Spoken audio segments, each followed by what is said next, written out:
So please stand for the Pledge of Allegiance. I pledge allegiance to the flag of the United States of America and to the republic for which it stands, one nation, under God, indivisible, with liberty and justice for all. Recording in progress. Oh, now we do have Christina, so I am going to do a roll call vote. Christina? Yes. Raj? Yes. Jay? Here. I'm here. David's here.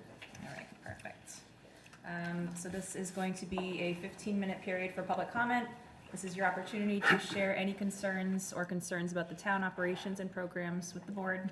Please note that unless this is an urgent matter, we won't be discussing or taking action on items tonight. If needed, the board may schedule a time on a future agenda to take up the issue in more detail.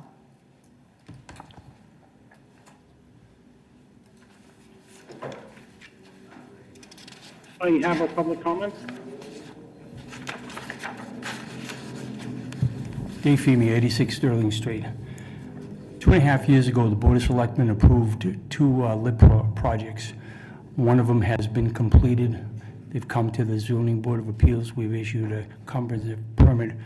The project has been, like I said, been completed, and it's in the process now. The units have been put on the town's SHI, and we have now gone over our 10%. The other project is still in limbo. My question is to the board is there a time limit? Like I said, it's been 2.5 years. Right now, we don't really have to take any action on this project because we're over the 10%. We're in safe harbor. So I don't know, where we stand with that. Like I said, I'm just curious, is there any kind of a time limit? It's been 2.5 years. Is this project going to go forward? I mean, even if the developer decided to go to a 40B project, we don't, the ZBA does not have to, take any action on it because we are in safe harbor. So I don't know if we have any kind of, if we have any obligation to uphold that or not. So do you have any idea if there's any time limit on this? Maybe the town administrator might know. Is there any time limit on LIP projects? So I did read briefly thank you. I did read the memorandum of understanding as well as the exhibits recently. I didn't see anything regarding a time limit. However, I would defer to a review by town council of that agreement before responding with any authority. Okay. We can certainly ask for that input, whether there's a statutory requirement or not. Okay, because like I said, with the 80 units that are on the SHI now, we're over our 10%, which is what the state requires each municipality to be over 10%, and we finally made it. And, it's a big thing. I've been on the ZBA for 13 years, and, it's been a struggle, but this 80 units did the project. And I know it's only 40 units. I mean, the 40 units, if it did come to progress and we did go with it, that would put us close to 12%, which is even better. I mean, we only have 5 more years. I mean, it sounds like a lot, but we only have 5 more years until the next census, and the census is what determines, the percentage. I mean, we could either go up, we could go down. We don't want to go down. We want to stay at the 10%. So I'm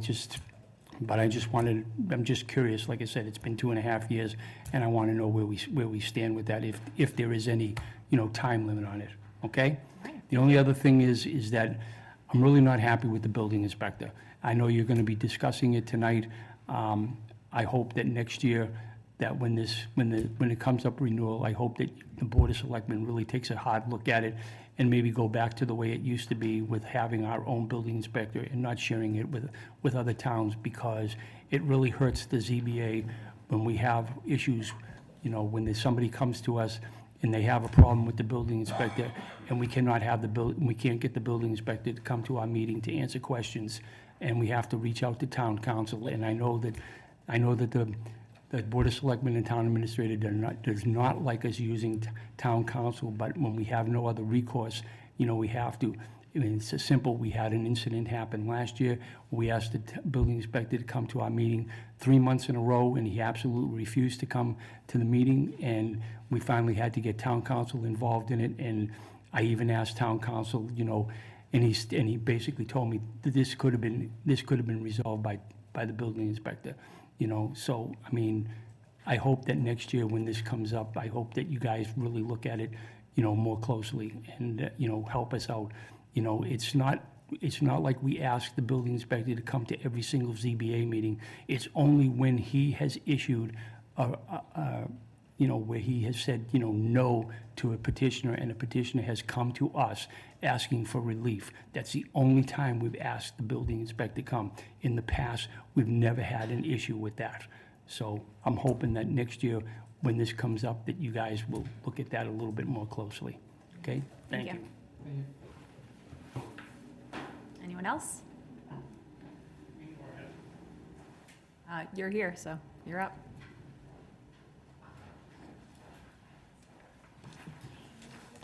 Mark Frieden, 8 Pinewood Drive. This is maybe too late, it's just me, but it's a comment about the warrant article about the drive-throughs. I just want to bring to attention of whoever's listening that there is a part in our bylaw, section 305, 5.2, B2E, off-street parking and loading, locations and dimensions, that says, I'm going to read, uses that propose drive-through facilities such as automated teller machines in restaurants shall be designed to be integral components of the building complex and shall not be located within the public right-of-way.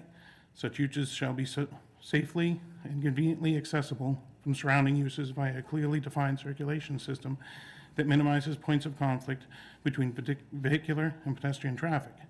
The queue length shall be arranged so that there will be no spillage onto a public right-of-way. See section 305B2 of the zoning bylaw for other standards for, and it talks about gas stations and car washes. But why don't we, my suggestion is about the bylaw is enforce this or modify this to have more enforcement or penalty rather than a prohibition. I think this gives it more strength and it solves the problem that's there now rather than sort of ignoring the existing problems and aiming for future. I'll give this to Faye. But enjoy. Thank you. Thank you. Anyone else here tonight? Anybody on Zoom? Yeah, I am here. My name is Iqbal Ali from 73 West Boylston Street. I was wondering why was the warrant thing taken out, the spot taken out for Westland Circle, though it was on the warrant, but it was taken out. Planning board had approved it earlier to go on the warrant.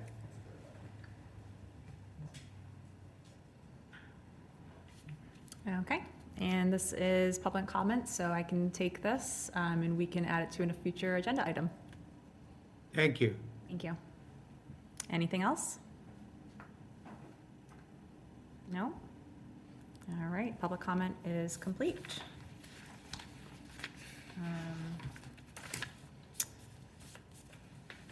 Do I have a motion to approve the warrants as prepared? Second. Christina? Yes. Raj? Yes. Jay? Yes. I'm a yes. David? Yes. Okay. And meeting minutes, do I have a motion to approve the minutes from June 4th, 2025 as written? So moved. Second. Christina? Yes. Raj? Yes. Jay? Yes. I'm a yes. David? Yep. All right, motion to approve minutes for September 3rd, 2025 as written? So moved. Second. Christina? Yes. Raj? Yes. Jay? Yes. I'm a yes. David? Yes. And motion to approve the minutes of September 17th, 2025 as written. Yes. So moved. Second. Just real quick, I did ask for a few changes to be made for these, so as amended. They were changed. Okay, perfect, awesome. All right, so Christina? Yes. Raj? Yes. Jay? Yes. I'm a yes. David? Yep. Okay. All right, let's move to the the joint meeting with finance. All right, so if you guys would like to come up, I'd like to open this joint meeting of the Select Board and Finance Committee. Tonight, we will be discussing several articles on the upcoming town meeting warrant, including the school feasibility study and the solid waste enterprise fund. I want to thank both boards and members of the public for joining us as we review these important items. At this time, I'd like to invite Finance Committee to come up and open their meeting so we can proceed jointly. Do you have a quorum?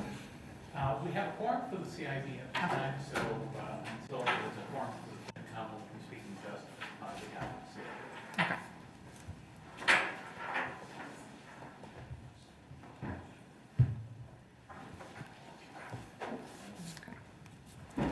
Want to open your meeting?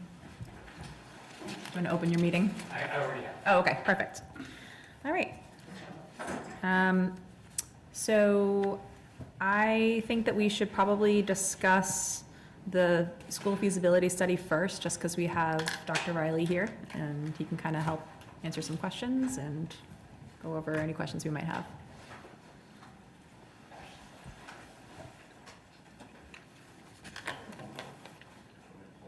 Yeah. Do that.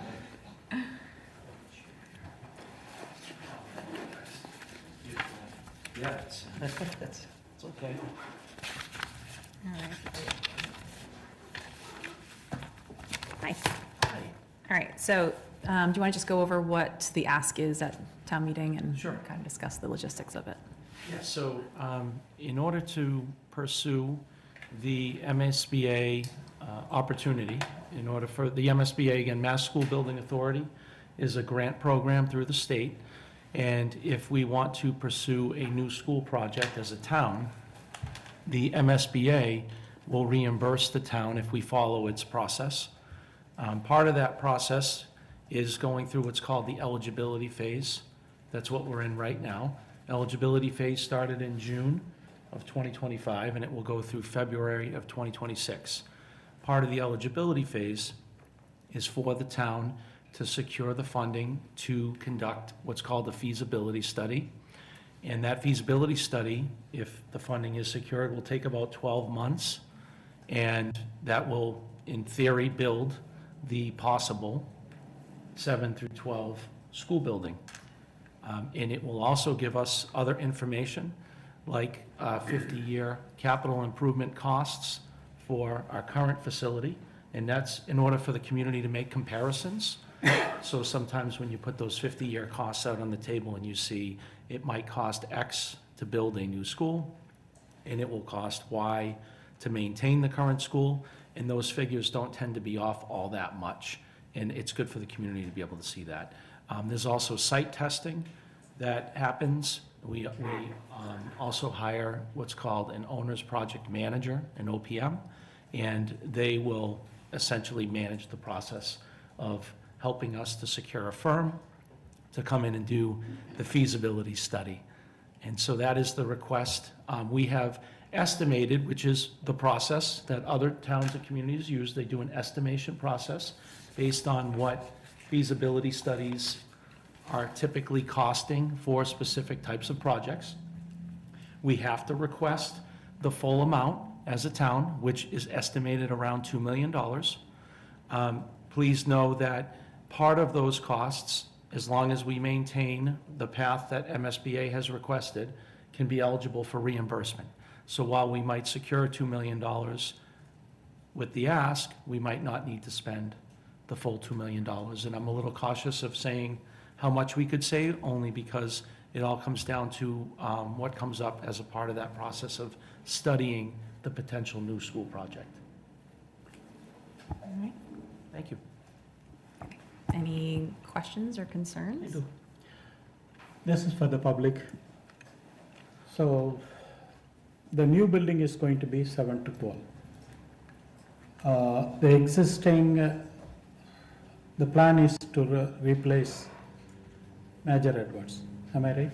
Yes, yes, the plan that was submitted and accepted by MSBA formally back in December of 2024 is to build a new 7 through 12 middle high school, and then to rehab and retrofit, if you will, the current middle high school to being a pre-K through 6 school.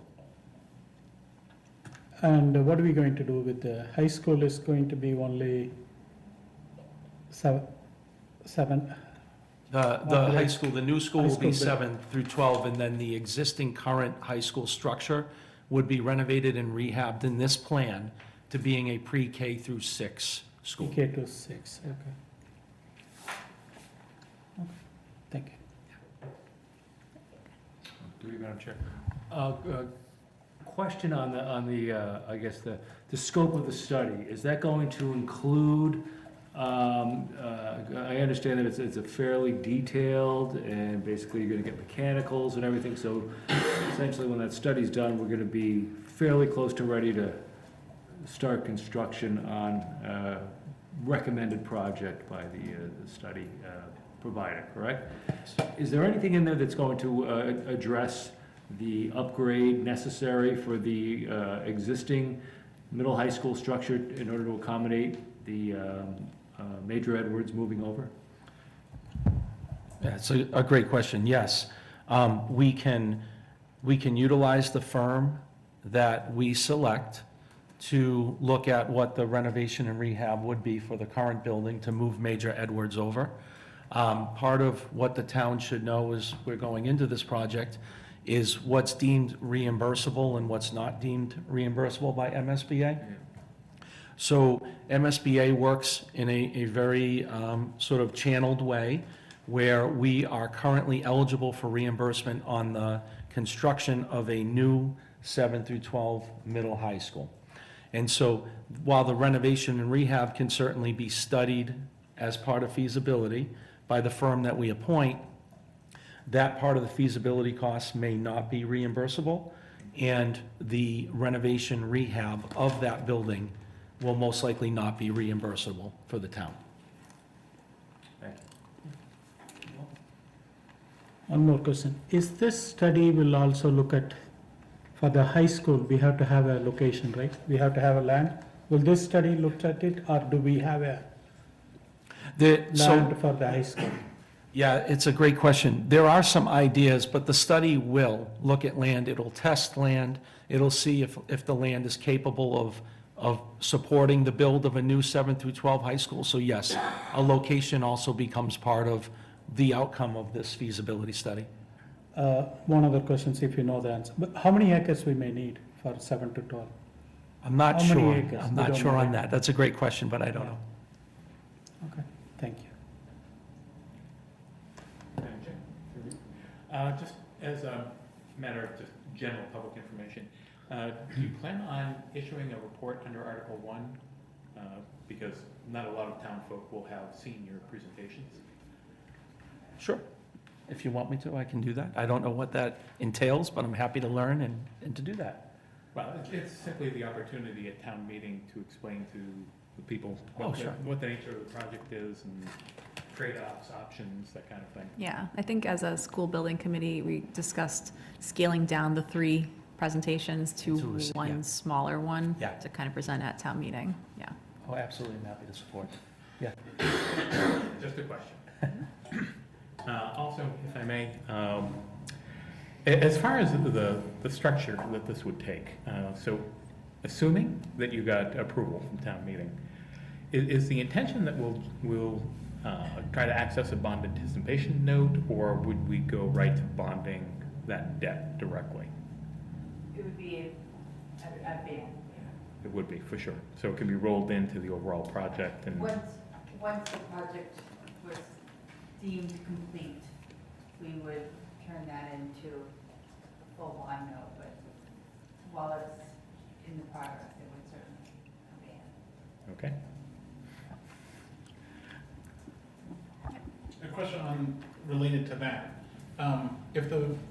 I don't understand that exactly, but if that money was reimbursed, would the reimbursement go into the fund that's building the school? Or would the reimbursement go into the town's money that is general fund money? Or if it wasn't spent in the first place, like if it was only a $1.75 million project, would the excess go to general fund or to school to build the building? Oh, It the would- excess of what you asked for, I get you, I'm sorry. So as I understand it, Dan and I have had a couple conversations about this.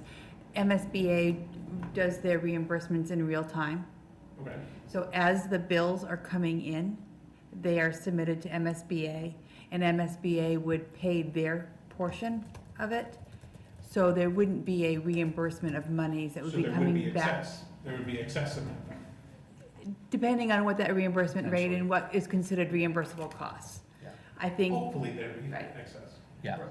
They, So I mean, I think what you're looking at is, once that money's withdrawn, it's gonna be sitting in an account, and we will be using it to deal with the bills as they come in related to that project. If your question is at the end of that study, what happens to those funds, then I would kick at the town administrator, but essentially, they'll be sitting in an account that we have access to pay down those Yeah. things as they're coming in.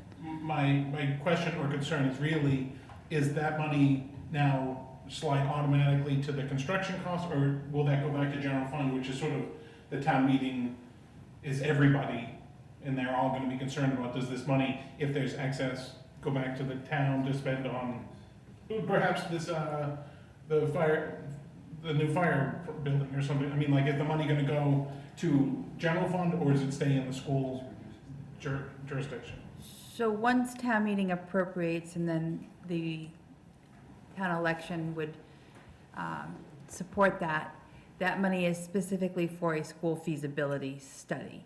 So you wouldn't be able to use it for construction of a fire If it's station. not fully used up, where does it go? It just would not get, it would not be expended, and therefore we would not raise it against the property taxes. So Oh, so it's essentially Yeah. general fund or something, it goes to, it just isn't, back to, it isn't spent, so it doesn't go back to anybody because it was never expended. okay. Yeah, along those lines, I mean, so if it costs $1.8 million and we approved up to $2 million to bond, we would only spend $1.8 million. We would not fully expend that additional amount because that was That's not good. used. Or if the reimbursement is heavy, then you only spend whatever it is. You only spend whatever it is. So you would bond, long-term We bond, wouldn't. the rest of that, whatever is not reimbursed. Yeah, So if we only spent 1.5, we would bond the 1.5. yeah. So there wouldn't be a reimbursement, so to speak, to the residents, Well, because yeah, we would only be asking them to pay their share, their portion of that 1.5 as opposed to the 2 million. Perfect. And then a separate, on this plan, is part of the plan, or maybe not somebody's plan, operation of the school during construction, like if they're gonna rehab the high school, do you wait until the new high school is built, or, I mean, how does that work? Or is that part of the plan? so that would be part of the plan we'd be looking for from whoever we have. The firm that Those ends up doing the logistics construction. are included in that. Like if you have to rent space or whatever. That would be part of the outcome of the feasibility study, is they'd give us, like, this is how we would go about building this building.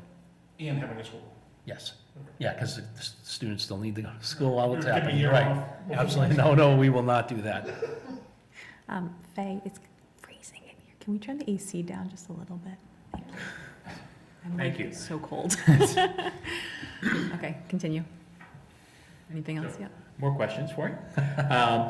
For clarity, this is called a feasibility study, but my understanding is that's not exactly what it is. It's basically a soup to nuts, complete evaluation, including architectural drawings, landscape elevations, anything and everything associated with building the school will be laid out. Yes, schematic design, if you will, yep. Okay, I'm not quite sure why that's a feasibility study, but it's just a word.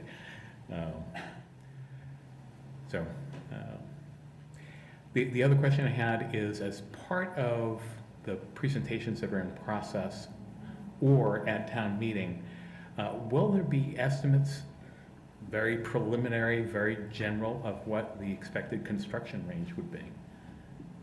Yeah, and I have two colleagues also from the select board and one of your colleagues on FinCom that's part of that school building committee. But yeah, we estimate it out, and again, it's an estimation, but we try to put it in a safe place where we're gonna provide the town with information to make a thoughtful decision, but not necessarily undervalue what things might cost, because as everybody can imagine, things are pretty expensive right now. And so we did, and this is part of our upcoming capital planning presentation for the community, and it's built into that as well. We took some of the more recent projects throughout the state. We looked at the scope of those projects. We looked at what those projects entailed, and we pulled together an estimation based on that. We also, based on how these projects work, with reimbursable costs and non-reimbursable costs, speaking with other superintendents that are currently involved in these projects or have completed these projects, they were able to help give us some insight as well into what is the typical range of what a town or a city could expect for reimbursement. So in other words, our current reimbursement rate for 2025 as a town is 57.4% from MSBA. Now, it's a pretty good rate too. But when things get finalized, right around 50% is probably what we would safely guesstimate that we would be at. So we're trying to make sure the information that we share with the town as a school building committee is transparent, and hopefully if we do move forward with a new school project, it'll be less than what we're predicting it out to be. That's our hope, is to not obviously go too high, but we want to be in that safe zone. And those costs are forward projected to, whatever, 7 years from now when the project will be completed, or is it present day dollars? I would say it's probably more present day dollars based on what we were able to pull for information on more current projects. So, and unfortunately, construction inflation is about 5+% nowadays. Sure. So that number goes up quite a bit in 7 years.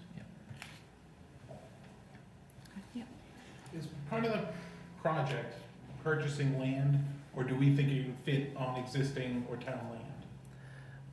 Honestly, we're not sure. I think that's why we are asking for the study.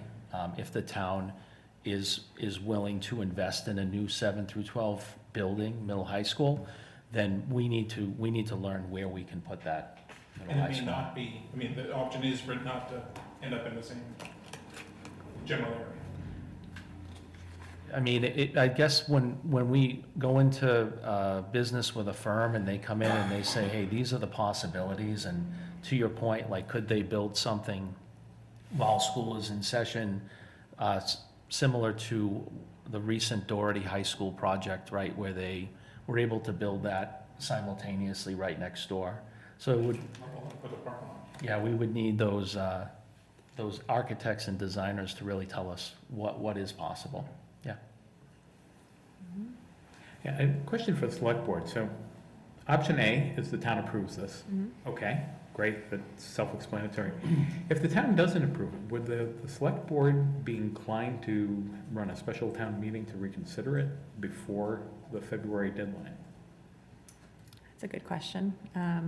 I guess that might depend on. How bad it is, how bad it is. Yeah, I guess like if the numbers were really close, if it came really close to passing, then possibly. And also we would have to go to a ballot too. So, but I think if we're really far off, then, the people have spoken. So I guess that all kind of just depends. I would encourage folks in town to please attend the upcoming meetings. One of them specifically looking at the deterioration of the schools and their status. To make sure they have that thought in mind when they go to the town meeting to consider this. To your point, I don't think that had come up in consideration at this point, but it's a good thought to consider, so thank you. Speaking only for myself, I would, in general terms, I'm absolutely in support of the school project, and I would absolutely support going back and having a second bite of that apple. If I could offer too a suggestion for the town, depending on what the outcome is.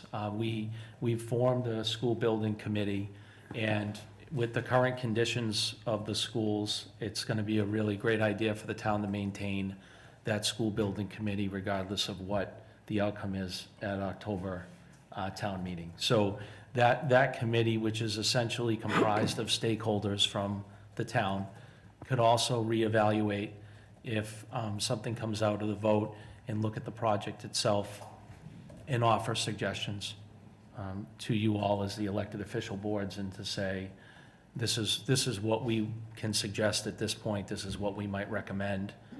So that's another thought too, is you can also use that school building committee to help put together some options.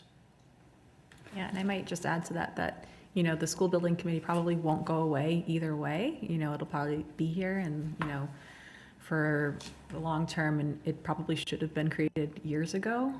So, you know, now we have this board and we have a lot of people with, you know, different stakeholders involved. And I do think that they are a good sounding board for these types of questions as well. I was at the meeting yesterday, and you were saying, you know, even if we do the spend that 2 million, do the feasibility study, submit it to the state, are we guaranteed to get the funding? They never. How much we are?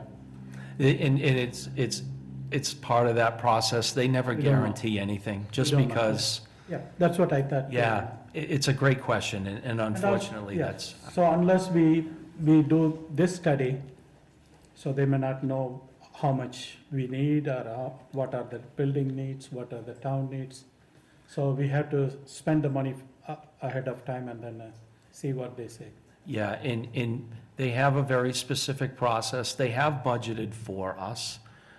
The issue comes up, and the reason why they don't guarantee anything is because there are, at times, towns or cities that go off and do their own thing, or they don't follow a timeline, and that can become an issue for the MSBA. So they never guarantee anything because, But they are making us to spend $2 million, you know, that's a lot of money. If it is, you know, 10,000.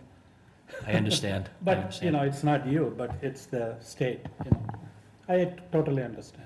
My understanding is that if we're going through the motions and doing what we're told that we should do, and, you know, everything's going the way it's planned, then there's no reason why they should take it back, you know, essentially. Yeah, But there is always a possibility. Yeah, I totally understand, but at the same time, you know, there is a possibility Yeah. they may not. Right, But that we have to be, yep, we absolutely. have to say it, you know, upfront. Mhm.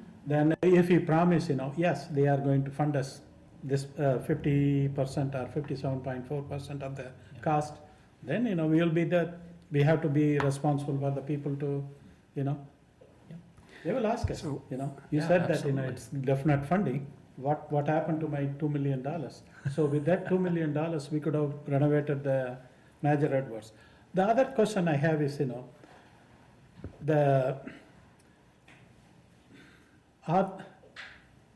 are they only fund for the renovation of the Major Edwards with this? With the $2 million, or with No, when we the? do the feasibility study, Oh, gotcha. or without the feasibility studies, can we go ask for funding only to renovate a building or renovate the major? No. It's a great question. So, and again, MSBA they like to deal with very specific projects, and they require towns and cities to stick with the plans that they submit. And so their funding reimbursement is only tied to the construction of New building. 7 through 12 new building. Anything that we did with Major Edwards or the middle high school, that would be entirely on the town. We could think about submitting in the future for reimbursement for a project like what's called an accelerated rehab, But unfortunately, even those projects right now are on hold with the MSBA until at least 2027. They're not, and they don't allow you to really do two projects at once, if that makes sense. So yeah, I hope that answers your Yeah, question. definitely, sure. This is one of the questions. I'm sorry, I'm asking too many questions. No, you're because fine. Please ask away. So you have another 2 sessions are coming up. After 2 sessions, if we have this meeting, I may not be asking these questions. No, I appreciate the questions. Thank you. Yeah. So, 3 questions. I hope you can. Yes, too many. First is, generally, how long does it take to get on the list and approved for reimbursement? And once you've fallen off that list, how long does it take to get back on there, if it ever? Again, unfortunately, it's not something that they will commit to one way or the other. In other words, they won't tell you that it will take you a year or 2 years to get on their list, because you might submit and you might be on right away.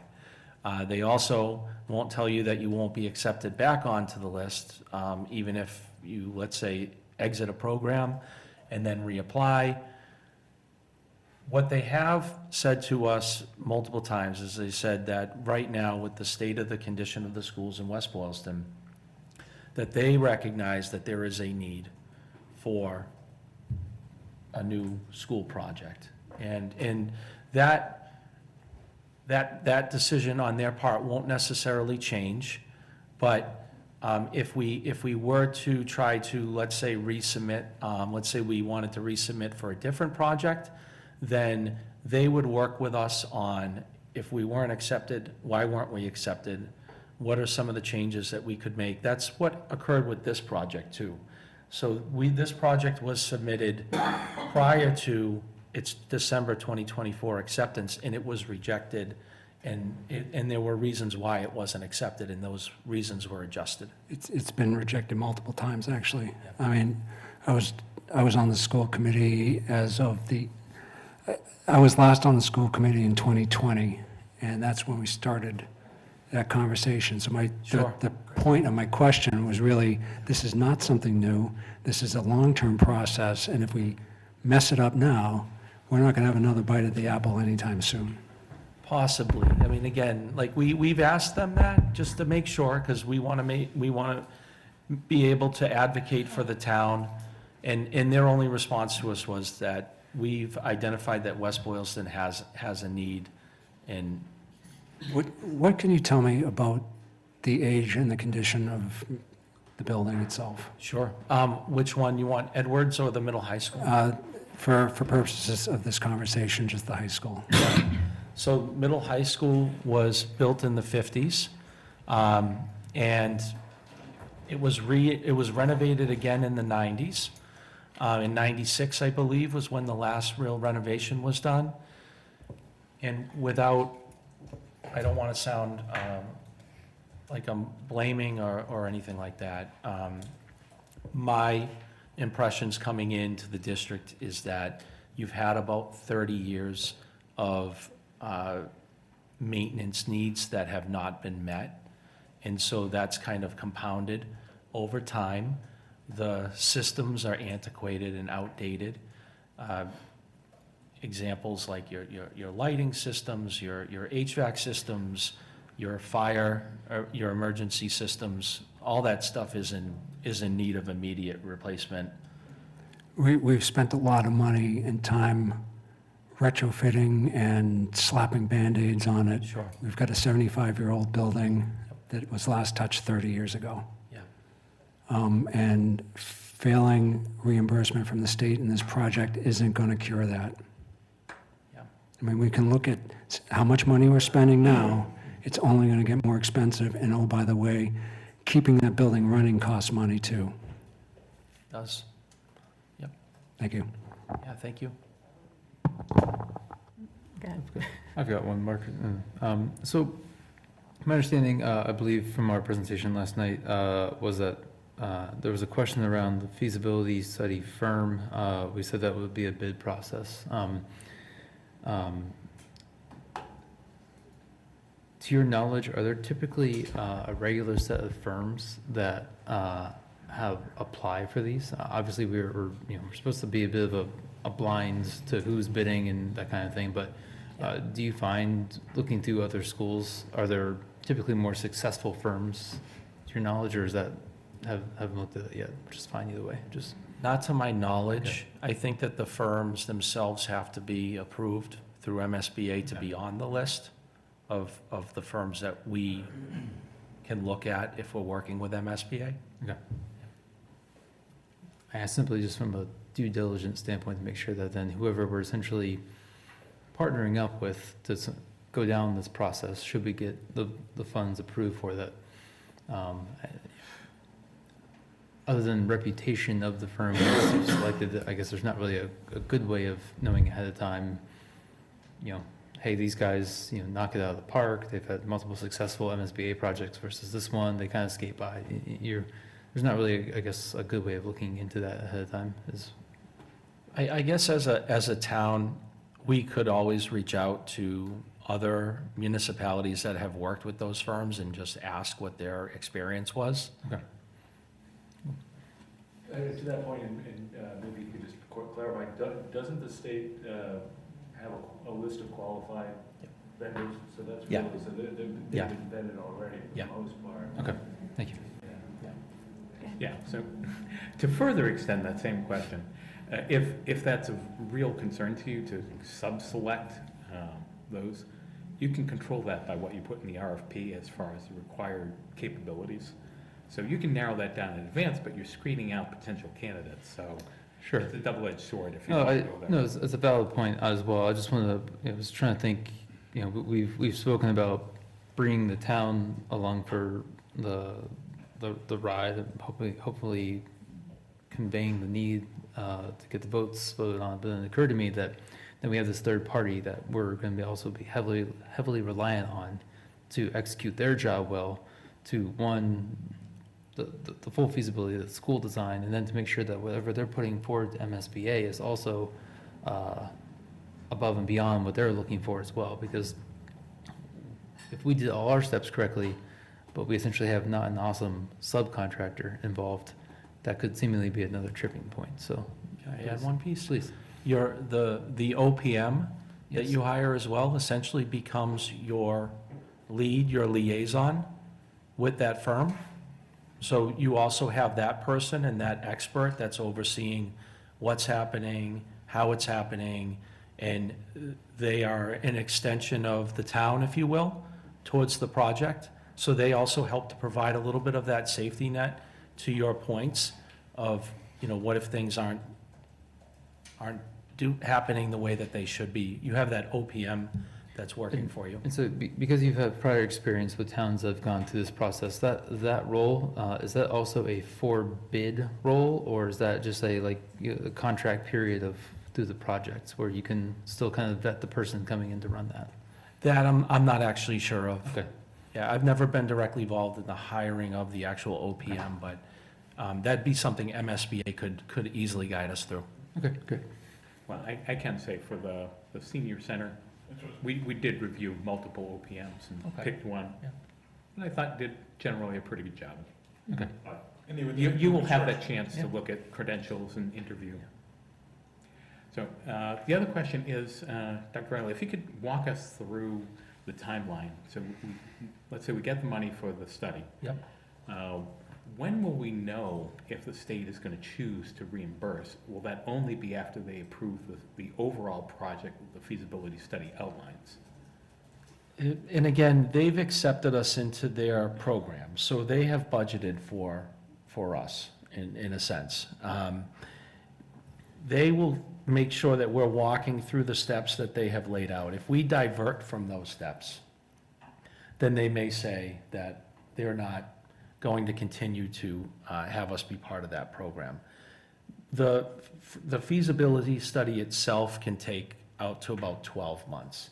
And so once that's finalized, and then we can submit that to MSBA, that's when we would ultimately get the green light, if you will, to start building. Okay, I was just trying to clarify whether or not during the period of the feasibility study, we would know if there's going to be any reimbursement. And if the answer was no, hopefully, and presumably that doesn't happen, but, you know, would we have any recourse if we find out that nothing's gonna get reimbursed?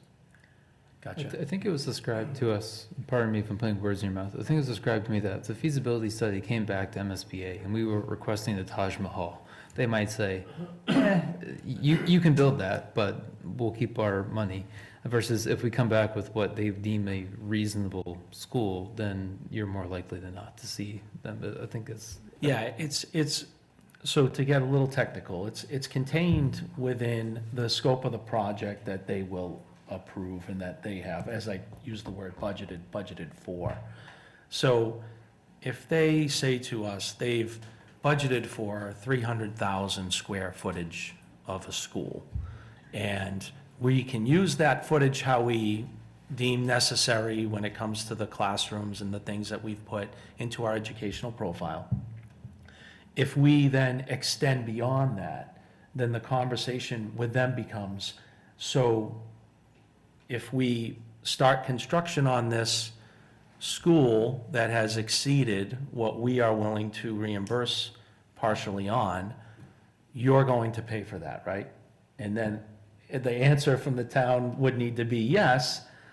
So that's kind of the process, the dance, if you will. They will give us that outline of what they're willing to help support, and it's based on enrollment, educational profile, what it is that we have said we are trying to accomplish. But to paraphrase, we won't know until after the feasibility study is done if the state's gonna accept it for cost sharing. 100%. Yes. 100%, We won't okay. know 100% until we've submitted and said, this is what we'd like to build. Just in an effort for time saving, is there anything else that relates to the town meeting warrant article that we're going to be discussing for this particular? Related to the article or related to the talking at town meeting? Because I was just gonna ask if there's gonna be, this process, does it involve outreach to the town? So the town could feel like at 30% design, you look at it and say, that's not right at all, or 30% design, or do you not get anything? You know, it's, once you give them a check, it's, the next thing you do is get the keys. So the schematic design, Yes. when it's completed, so you're asking if they have started construction or No, before? during the 12 months, you know, is there going on, do the outreach to understand. the town to say, what do people think of or like, or? I think, they will be having the school committee meetings, Yeah. building committee meetings. If you are interested, you can go there. So you can, they will be discussing about the plans, 10% plan, 30% plan. Am I correct? Yes, If I have to yeah, as the project unfolds, yep. So no, the outreach is like, we've done like open space plan, housing production plan, part of what they do is have these outreach sessions, just like you're having. Sure. And they sort of get the input from the town to say, you know, do you like whatever, or not like, or what, is this going the right way or not the right way? I don't know, is that part of it or not part of it? I don't think so. That's how we did this in the, police station and the senior center. So we had the first meeting. In the first meeting, we discussed it. So in the building committee meeting, we discussed. I don't think so we are taking this, okay, 30% I have it, do you like it? So some people will say, yes, I like it, some people will say, I don't like it. So what do we do? This is up to the committee. Maybe Ray can say that. Ray, am I making sense? That's how we did this in the FISP, right? It's going back a ways, so I would be guessing. You if I said forgot? Yes or no. Oh, my God. Yeah. I mean, when I was on FISP, same thing. It was very similar. If we had any feedback, we discussed it as a committee. We didn't open it up to the general public. If they wanted to come to the meeting, great, and give your input, but it wasn't like a community survey. Can I add one point, though, to your question is, when we're working with an OPM in a firm to figure this out, because they have done this in other towns and cities, they might have recommendations and they might say, this is a good time to give a public forum on what's happening right now. So that would also be part of the recommendations. The OPM and the firm as well very much want to make sure there's successful marketing of this to the community, because ultimately the community will vote to build the school. So they will have suggestions for the school building committee. Absolutely right, it would go through the school building committee, but they would have suggestions to say, this is a good time to go out into the community and to share this, what's going on. Yeah. So specifically to the warrant article, I question one piece of this, and that is that the funds would be expended under the direction of the school building committee. So past projects, and we've had the FISP, the FISP provided some direction, but any and all commitments were made through the select board. What does this imply or suggest? So this warrant article, and I may lose one of the volleys, is MSBA language that was then approved by our town council, that was then approved by our bond council, edited by our bond council, returned to MSBA for their approval of the edit, back to town council, who acknowledged the edits from bond council, and then finally approved for inclusion in our warrant by MSBA. So this is much like when we do a debt exclusion override. There's very specific language that the funding authorization committee, or in this case MSBA, has the final say. So this would be spent under the direction of the school building committee at the authorization of the town meeting. It's a long way of saying that, but I want to make sure that it's clear that this was not an arbitrary or municipal choice. This is predetermined. That answers that question. At Vanessa's bequest, we started looking through town financial policies. I think we might want to check to make sure that's an authorized allowance, because as I remember, if subcommittees or committees weren't authorized to expend funds. So we may want to take a look and make sure that language is consistent. Yeah, good idea. Okay.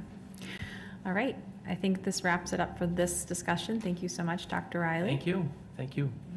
Yeah, have a good evening, everyone. Thank you. Thanks. Thank you for your time. Good to see you all. Yeah. All right. And now we can talk about the solid waste enterprise. Madam Chairman, just as an acknowledgement, we do have a quorum now for the Finance Committee, so opinions would reflect both committees.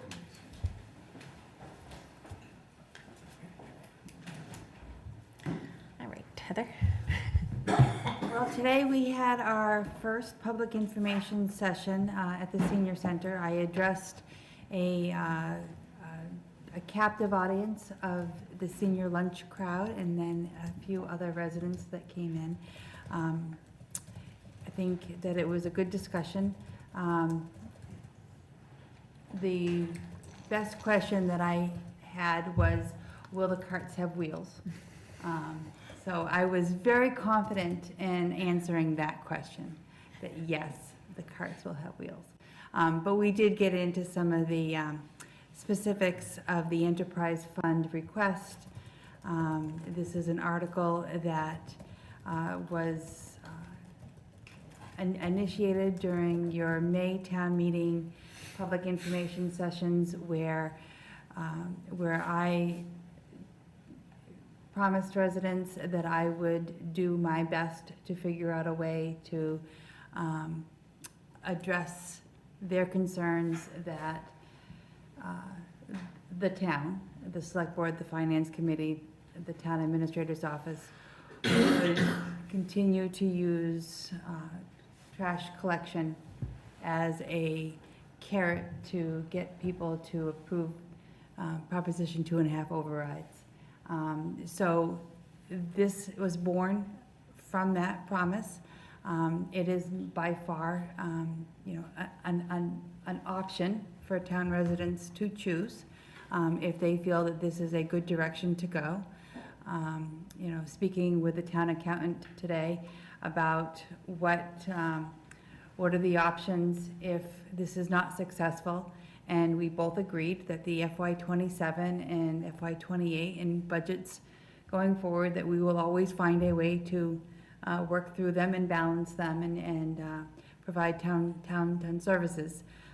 But in an effort to find a way to take solid waste out of the general budget. And by solid waste, this question came up today, what goes into that budget? We've identified 3 primary expenses. We have our contract for curbside collection, which understandably is where the majority of residents feel that the trash expense conversation begins and ends. But once that service is provided, that trash is then brought to a disposal facility along with the recyclables. So we have that third-party third-party disposal contract. We are paying that by the ton. That is not a fixed cost like the collection side of it. We know that that cost is moving from $86 per ton to $125 per ton, unless we can negotiate with another reasonable and close, another company within close proximity to our Republic's operations. And then we know that there are the costs of the pay-as-you-throw bags, and we know that if we move to enterprise, there'll be indirect billing costs. We've tabulated that into one bottom line expense and then used that number to generate what we feel is a cost per household per month or per quarter, depending upon the billing method, and factored out the revenue of the pay-as-you-throw bags as well. And we've come to what I feel is a reasonable number of $30 per month. We would still maintain the pay-as-you-throw bag program. The question came up today, why would we maintain the bag program if we're also going to be using carts and charging residents $30 a fee, of a flat fee? I use the analogy of your water bill, that when you get your water bill, there's a minimum usage fee, and that minimum usage fee is your overhead, and it promises that when you go into your kitchen and turn the tap, the water will be there. How long you let that tap run is your discretionary expense, and so that's where those green bags come into play. You will minimize your cost of trash if you use fewer green bags. But that $30 fee per month is your baseline, your minimum use fee. We have projected that those expenses out over 5 years at $30 per household. If a minimum number of 22 households participate, that $30 can remain, keeps the program solvent through 4 3/4 years. That the final quarter, we do dip into the negative about $6,000. However, we would have some retained earnings built up that we would be able to offset that. So I'm not going to spend a lot of time thinking about that, that fourth quarter of the 5th year. We'll deal with that when we get there.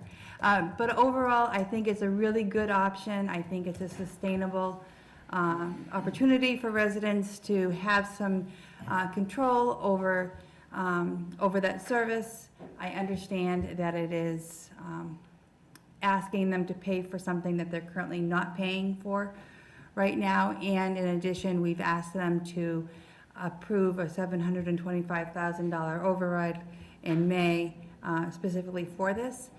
So to that end, I would propose that at the May town meeting that there be an article that appropriates a sum of money, presumably from our free cash certification, to purchase those carts and provide them at no cost to residents. That would be about half of the amount of money that they approved into the override, and I think goes a long way to show goodwill that the town hears and appreciates that they've been asked twice in 5 months to pay for trash. I don't expect that either board would be prepared to endorse that opportunity right now, and I certainly know that we'll have lots of conversations about it between now and May. But that would be a proposal, I think, to, I guess, give residents the assurance that we're recognizing what they're being asked to do, not once, but twice. The other part of this program, I think that's it. We're projected out 5 years. Ray has shown me the beauty of a cash flow analysis. I think I was able to demonstrate in a very archaic way that we will remain solvent for 4 3/4 years. Questions or concerns? So you kind of had the first pass today at an audience. How was it? What was the reception? Anything that needs to be answered before town meeting? I think that there's concern about the pay-as-you-throw bags. I think that is something that residents feel strongly is one step too far, that they might be willing to pay for a monthly fee, but to add the bags on top of that seems to be asking more than what they're willing to do.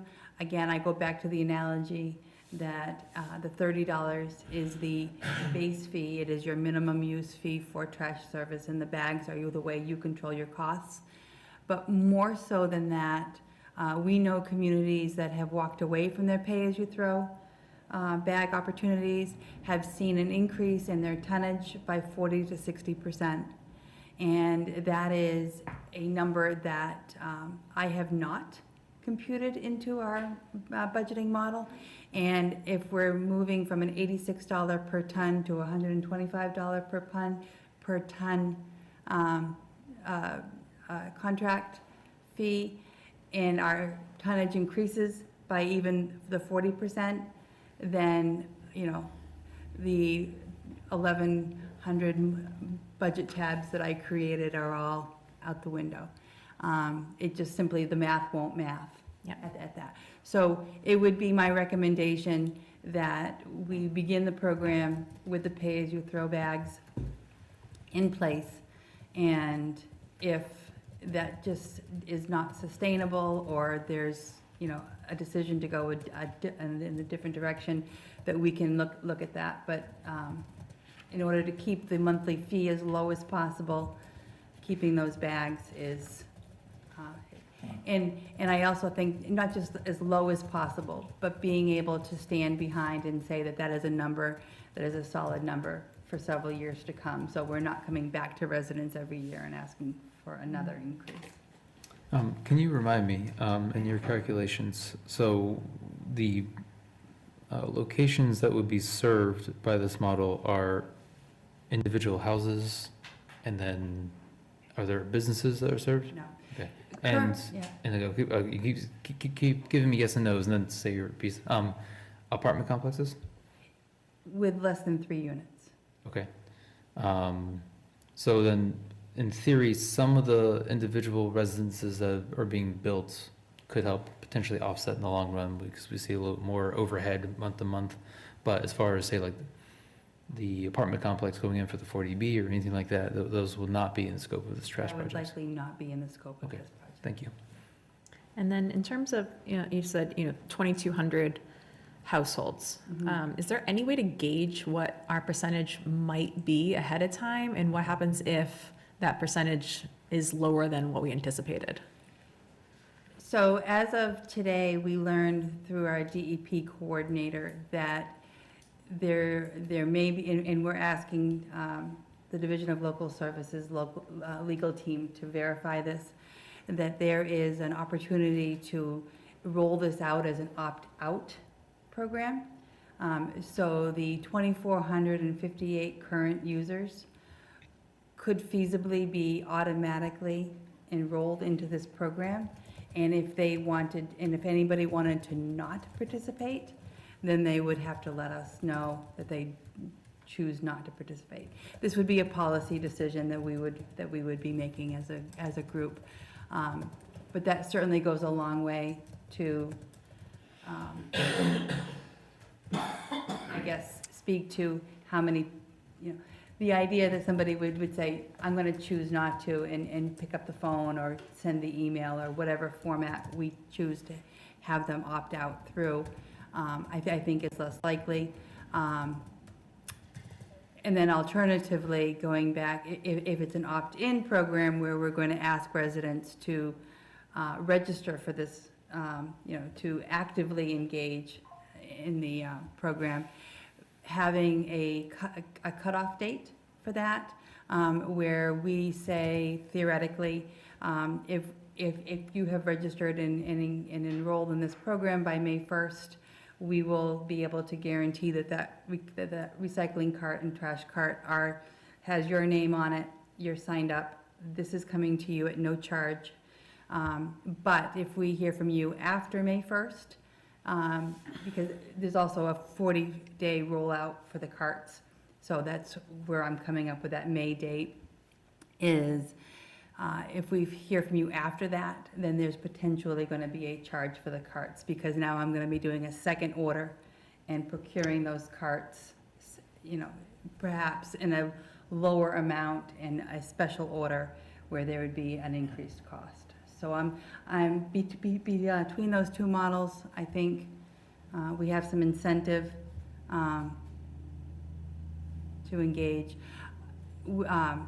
If for whatever reason the engagement was so poor that the program is not sustainable, we would have to look at coming back to a town meeting and asking to rescind that vote. Is there a threshold, like 2,200 is what we're using now for calculations? Is there a threshold where that number dips too low and then we have to reevaluate? I mean, might it be a better idea to make the number slightly lower just for estimation purposes? I'm using the 2,200. Oh, go ahead. Sorry, go ahead. I just, I had a question just about that topic. When we did sewer in town, there was no opt-out, like everyone had to have it. Is there a reason we're not taking that approach here? Because I feel like it's an accounting nightmare. And then in 6 months, a bunch of people opt out and we're back at town meeting or not being able to pay the trash bill. Yeah, I believe that the DLS guidance states that it has to have a voluntary component to it. How that voluntary component is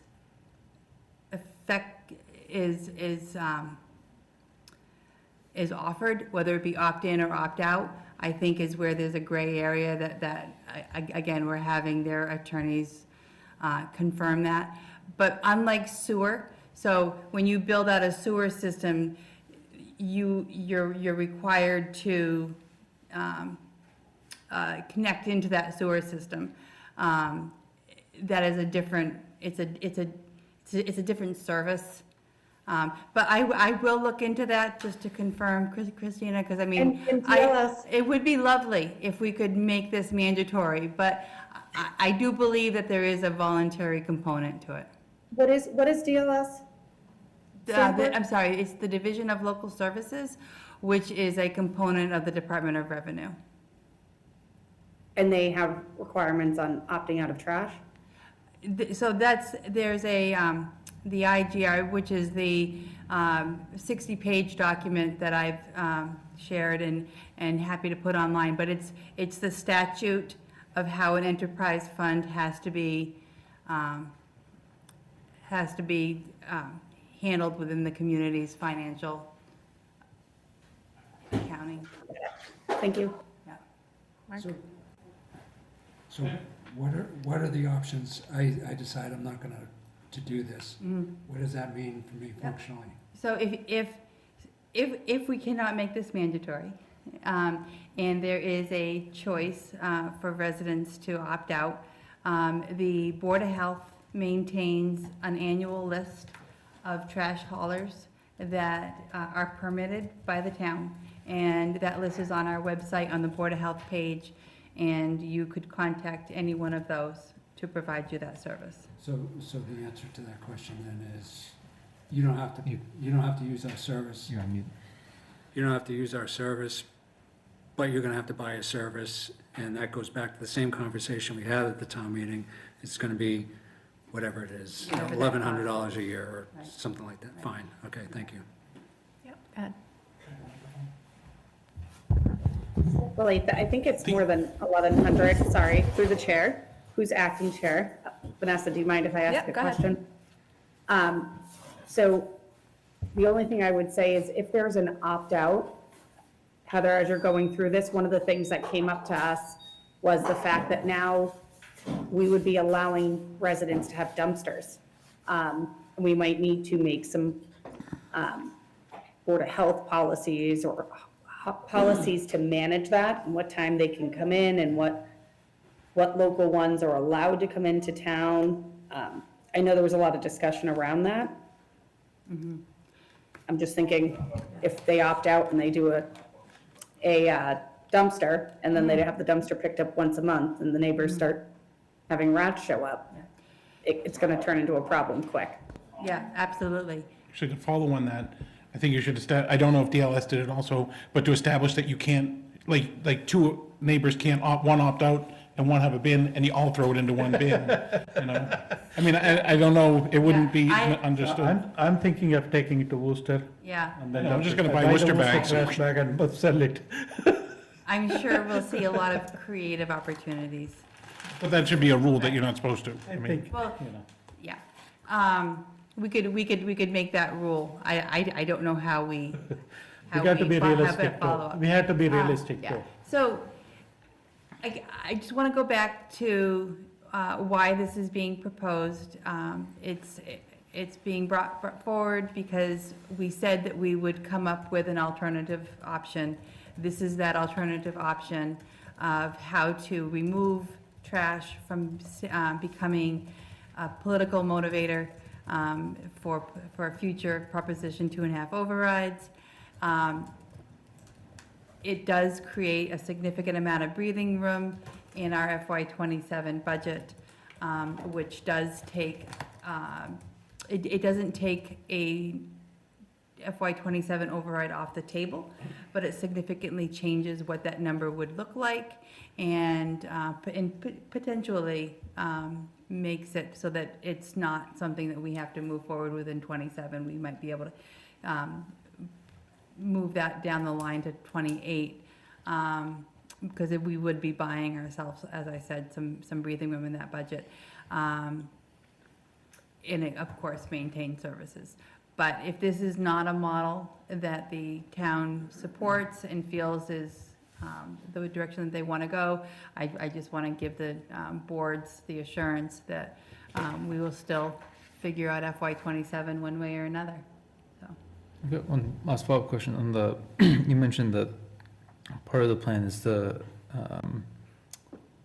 purchase carts for the 2,458, I think you said, customers. Will those carts be numbered, or some association with this cart belongs to this address, such that if someone goes missing, they don't feel enticed to borrow their neighbors? We've had extensive interviews with the different manufacturers and distributors that are on the state contract list, and they all maintain a pretty high-level manifest that as the rollout occurs, those serial numbers are being captured, and the GPS coordinates are being recorded and provided back to the town. Thank you. Yep.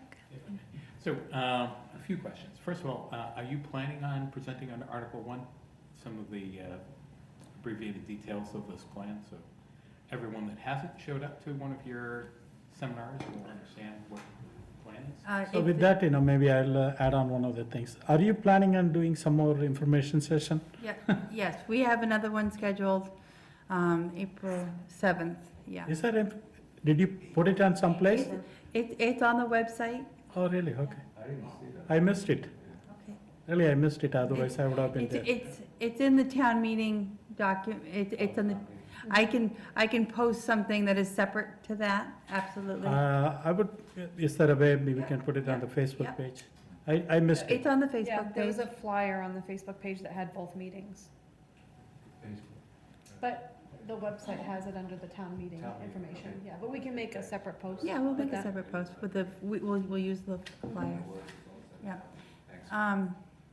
Yes, I will absolutely do that. As far as whether I'll speak under Article 1, I guess that would be up to the select board, whether that's, it's the reports of boards and committees. I am certainly happy to, but I just want to make sure that that's appropriate. I would strongly suggest that because I think you're gonna get less than 10% of town showing up your information sessions. So unless you have alternate vehicles for getting the information out, I think that's gonna be pretty important. Unless you give away trash bags. I could give away trash bags. And you'll be somewhere. No, I leave that to the board. No, We have a trash bag raffle at the entrance. Exactly. You get people. So, second question.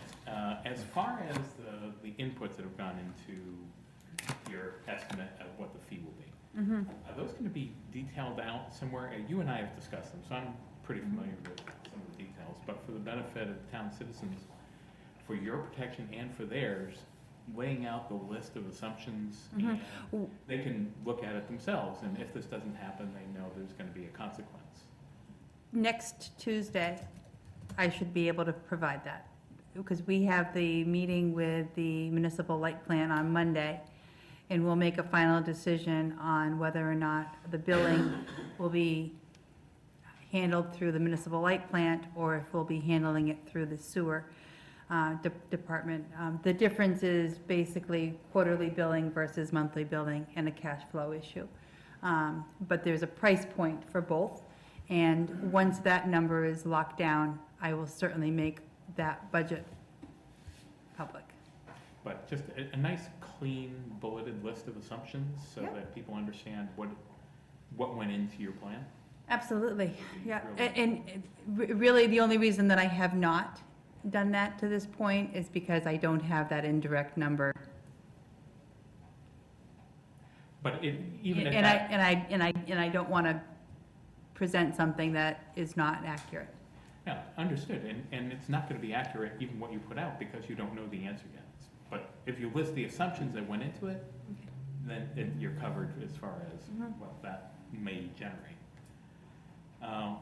You and I also had a conversation about establishing a minimum engagement rate, which kind of is an extension of some of the previous conversations. Is that being folded into the plan and is a commitment to the town?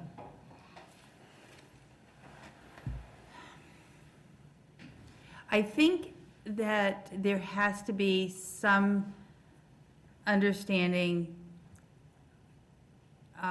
in early spring how this program is being received.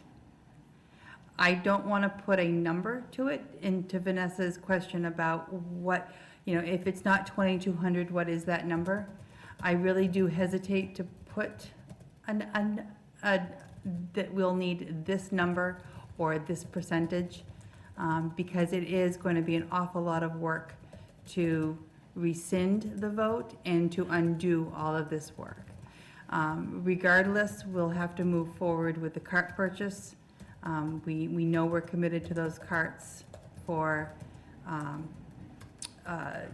July 1, 2026. They're going to have to be paid for. So we'll have some budget considerations, some budget questions that will have to be answered in the spring. And I think I'll withhold answering that question directly until after the town meeting and after we see how this is endorsed by the residents. I guess I Heather? would see that as a problem, personally. That's fair. Sorry, a quick question. One quick one, Heather. I don't know if you know the answer, but say it passes at town meeting, everything's great. We create the enterprise fund. No one signs up for it. Do we have to have a special meeting to kind of bring it back into budget? Are we So- stuck the moment it gets created? So you can rescind a town meeting vote, which would be what you would have to do. You would, and we would then have to budget the way we've been budgeting to be able to pay for the trash services. So to repeat what I just said, we would have some significant budget questions to answer if the enrollment, which is why I think we need to make sure that we're taking the appropriate steps to ensure residents that participating in this is in their best interest. Well, I guess adopting it is the way that they want to go, that they would like to have this model as the way we manage the trash and recycling expenses, and then the enrollment piece, and then if they vote for it at town meeting but don't sign up for it, or if everybody decides to opt out, conversely, I think there will be some challenges. But we have been paying for trash in the budget right along, so nothing will really change. It's just, we'll have to know when to make that decision and what are the steps that we need to take at that time. Thank you. Go ahead. More.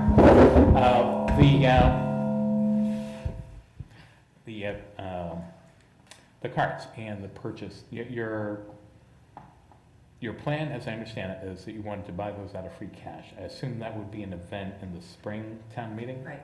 We would have we'd have an article on the town meeting warrant for that. And as far as the logic of that versus the enterprise fund taking out a loan for those and amortizing it across the users, or taking a loan from the town as an advance that is amortized back to the town in 5 years, can you talk through that and why we wouldn't want to contain all of the trash costs within the trash enterprise? Well, we do know that from a statutory perspective that we cannot we cannot pay that free cash. We can't purchase and then take out a lease agreement or pay for those carts over a period of time that is longer than 3 years. So we know that. 3 years then. 3 years. So if if for whatever, if the recommendation from the Finance Committee, from Capital Investment, and from the Select Board was that that is not an appropriate use of the free cash, and that is not supported, then we could very well build that into the enterprise. It would likely impact the rate, which is okay, that's understood. There are tabs for that in the budget model. But I do hope that there's some support for it. We are going to, we do not have our free cash certification back now, but we know that we carried forward from last year over $700,000.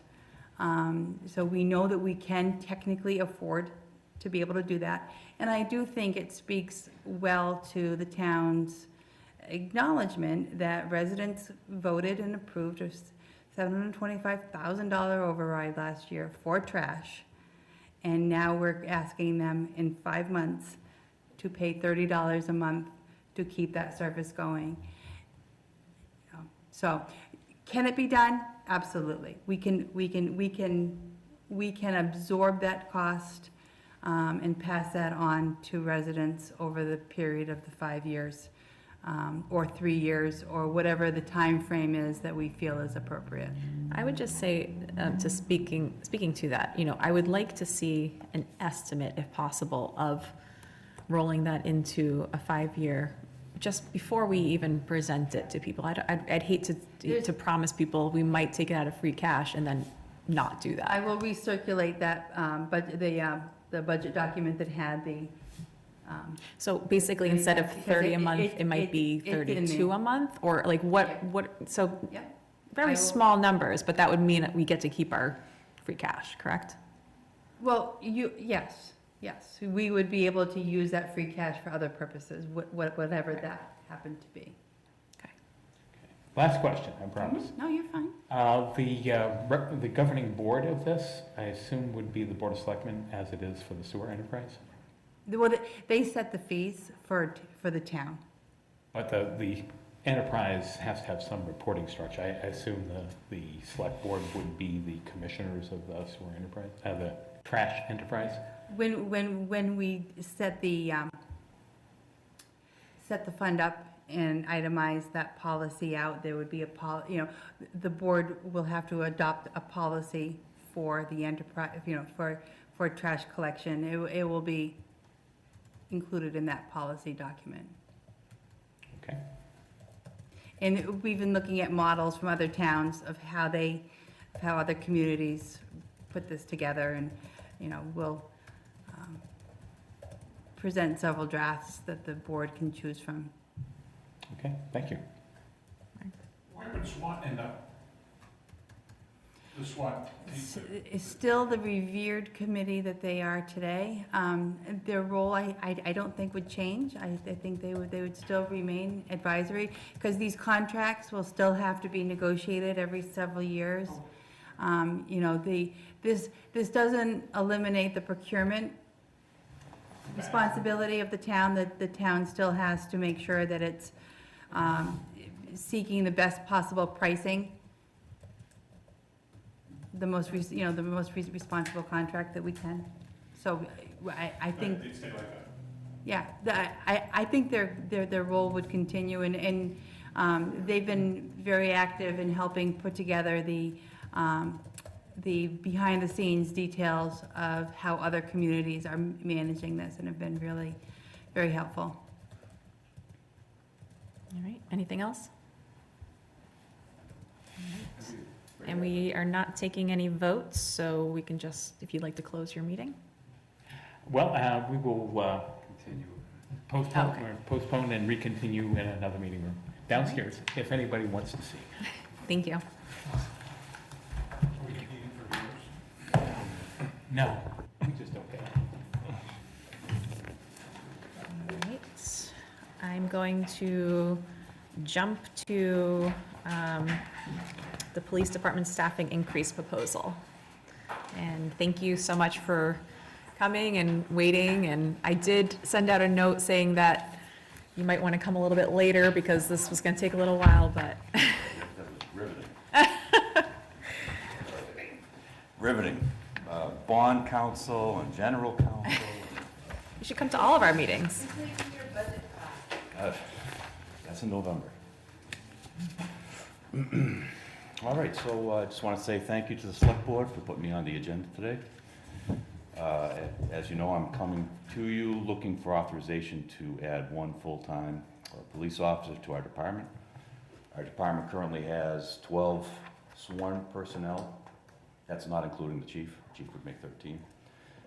We haven't had a increase in our department for 40-plus years. In fact, when I started here in 1999, I was actually a 14th officer. We had one person who was on a federal grant, who, when his grant expired, he actually left for another job and they never backfilled it.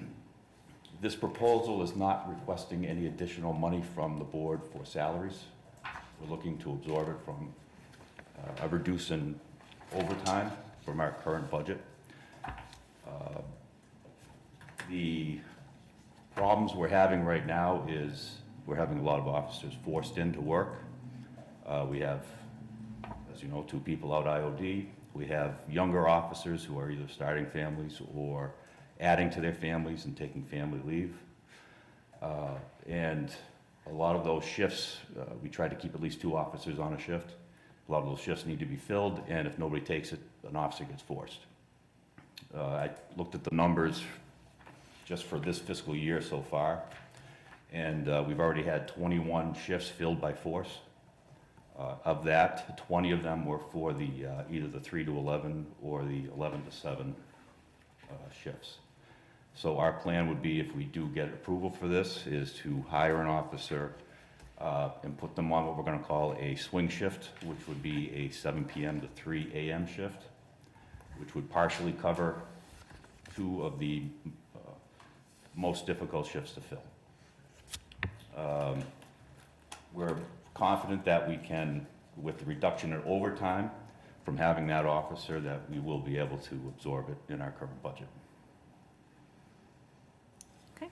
I just have a question about the budget itself. So how does it work with overtime? Do you budget for a certain amount each year, knowing, like, is it based on previous years or? So our budget is just salary, so there's not a separate item in the budget for overtime. However, last fiscal year, let me find the number here, we spent $267,000 in overtime. And that was backfilling shifts and whatnot. And the hiring of an officer would only be a third of that, not even a third of that. But where does that money come from then, the overtime money? Is it something that we then ask as like a, I mean, is it another line item or? It's the general appropriation for police salaries. So when the police chief puts his budget together, I have not done this part yet with the department, so I can only assume that the chief is using a formula that. Is the mic off, Heather? Is your mic off? Thank you. Sorry. No, I can only assume that the chief is using an overtime formula that generates what his anticipated overtime cost will be, and that is included in his salary line item request. Okay. So it's all one line. Yeah. It's at the chief's discretion. We were talking that you feel that the current bi-monthly salary line is about $61,000. Yes, so we're operating within our current budget right now. Right, so the expectation is that when these officers are on leave, that we'll see a spike in that bi-monthly salary that may or may not have been anticipated. Chief Minnick, And, been doing this for 20-plus Yeah. years. but, And he anticipated some of the problems that we're going to have. One of the things we knew already was that we'd have an officer out long-term IOD. And that officer was assigned to the 3 to 11 shift, which accounts for a good portion of the overtime that we're filling. If we hire an officer and put them on that swing shift, if somebody gets forced, they're not being forced for the 8 hours, they only have to be forced for 4, which would automatically reduce the amount. Plus, the amount of time that an officer gets forced in, it kind of burns them out after a while. Because, they don't want the overtime. If we have to fill the shift, they have to come in. If we can reduce that a little bit by hiring this person, it'll take some of that out of the equation. I'm just curious though, like the 267,000 from last year, what happens if that either goes over or goes under? Where do those funds go then? so if we do not expend the full salary line, that money would default to what eventually becomes our free cash. Okay. It's an appropriation that isn't met. If we exceed, which we won't, then at the end of the year, you have a you have an agenda item that transfers money either between accounts. That's a discretion that the Finance Committee and the Select Board both have say into whether or not that gets approved. If there isn't money to be able to do that, then it becomes a town meeting vote where we have to raise and appropriate to balance that line. We have Could I- ways It's of, very rare. if we see we're coming up short on a budget, there's ways to minimize overtime. We have a plainclothes detective, sometimes we'll ask them to come in uniform instead, but that takes away, I do a monthly meeting with him, they have a lot of cases on there, and if he's answering calls and doing that, it takes away from his primary duties. Sometimes we can run a shorter shift. We'd like to have 3 people on 3 to 11 shift if possible. But if the budget gets too tight by the end of the year, we might cut that down to 2. Christina? Thank you, Vanessa. So I just had a question. I don't mean to put you on the spot. Could you tell us, I know we haven't hired an officer in a long time. I know we, in the last few years, have hired several firefighters or EMTs. Has our levels, are we just not arresting more people? We don't have a lot of crime in town, so that's why we haven't increased staffing? Yeah. I'm making these general assumptions, so please, you can say, Christina, you're crazy, here's some of the numbers. You were disappearing on the screen slowly. I think that's what we're laughing about. Yeah, I can only see myself now I can see you. Okay. Yeah, so I just did a quick run of our numbers from, let's see, criminal complaints and arrests from fiscal year '23 were 44, fiscal year '24 were 79, so that's a 79% increase in arrests and criminal complaints. Similarly, traffic citations increased by 38%, excuse me, and number of calls, total call volume from fiscal year '23 to '24 has a 49% increase. I mean, those calls for service are anything from answering a 911 call that somebody accidentally hit their phone to a shooting at the motel. I mean, it could be anything. The other thing that adds into this is when we only have 2 officers on a shift, after 3 p.m. we don't have a manned lobby because we went to regional dispatch. So if somebody walks into the police station looking for a police report, looking to file a complaint, whatever it may be, looking for directions, we have to pull somebody off the road to go in and answer that. Having an extra person on that shift, especially during the busier times, which generally after 7 p.m. and before 3 p.m. is the busiest time, would help with that as well. Can I ask? I understand that, there is one officer on a long leave. Yep. And the chief is out. Mm-hmm. So what happens under, this one is because of the officer on a long leave or whatever it's happening? This is the personal thing? I don't want to get into that. Right, yeah, I won't get So into what specifics. happens if he is, so we are replacing the, that officer? That's part of it. It's not the entire Are we thing. going to hire another officer for his push, for his? No, we're waiting for him to come back. Okay. So Raj, he's looking, what the request was to add, you legally can't replace somebody on leave. You can hire someone intern, but you can't remove their job. They have to be able to come back to it if they can. No, if he didn't come back, Then we would have to hire a second position to backfill his. so this is going to be an additional Additional, position. yes. We'd be going So from, but that officer was covering at the 3 o'clock shift, right? he was the 3 to 11 sergeant. Okay. Any other questions? I had a couple. You had mentioned in your letter that population growth, you believed, was also sort of contributing to the extra demands of the department. I don't know if this is something that we can have you work with town administrator on, but for the sake of trying to understand the current needs and then projecting in the future needs, you referenced in your letter that we have several housing developments going in that will increase the town's population by, maybe upwards of a couple hundred people even.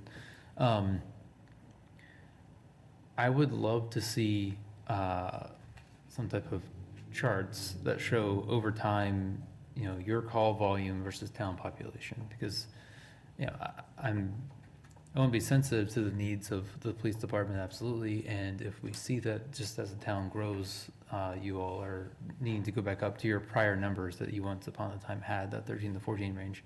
I'm curious too, if it's that, or are we just becoming a needier town in a sense, if that makes sense. The growth isn't that much, but if your ratio of population to officer is... There are certain things that have changed in the way police work is done over the past decade. And a lot of it has to deal with mental health. When I first started on the job, it was pretty cut and dry. Somebody was having a mental health crisis, you would decide if they needed to go to the hospital for treatment. If they refused, you would physically put them in the ambulance and bring them to the hospital. It's changed. Now it's more hands-off. So we have to spend a lot of time. I'll spend hours trying to convince somebody to go to the hospital if I think they need to go. But that's tying one person or two people, really, because you never go to that kind of call alone, tying them up for hours. Sure. In the meantime, if other calls are coming in, we have mutual aid, but they're not going to want to answer our calls, and they're further away. And they might be busy as well. Sure.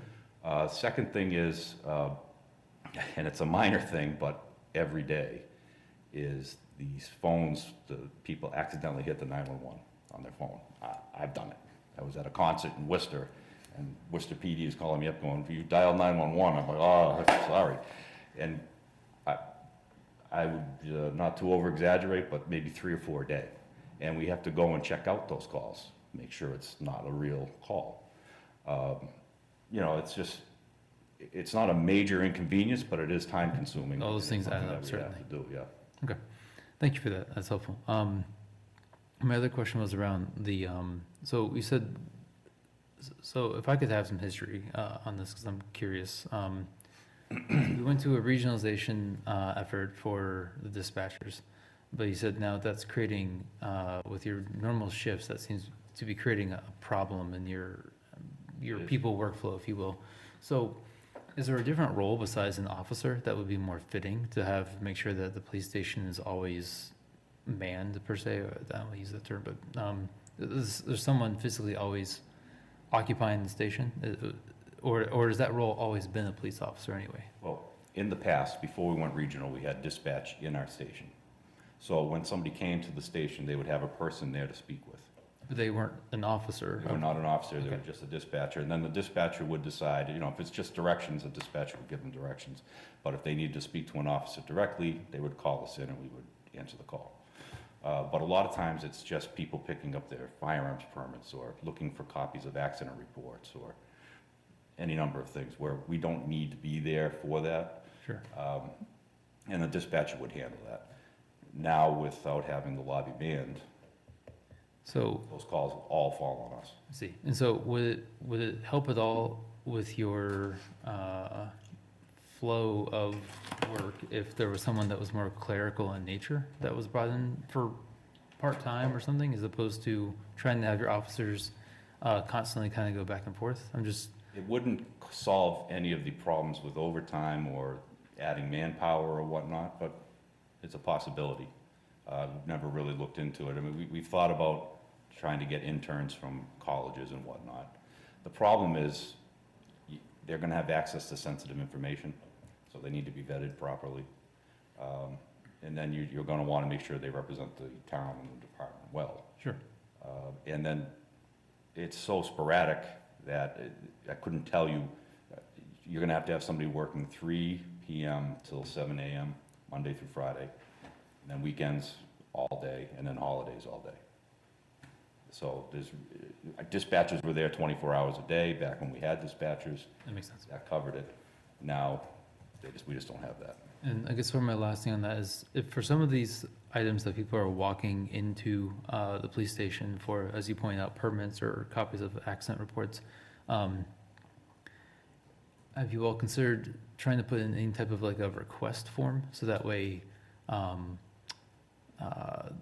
you can more easily tell people, you know, come in between these hours is better for timing or anything like that? Because it seems like it's a logistic nightmare for you all to have to be 2 places at once for a lot of this. I mean, it's inconvenient, not really a nightmare, Okay.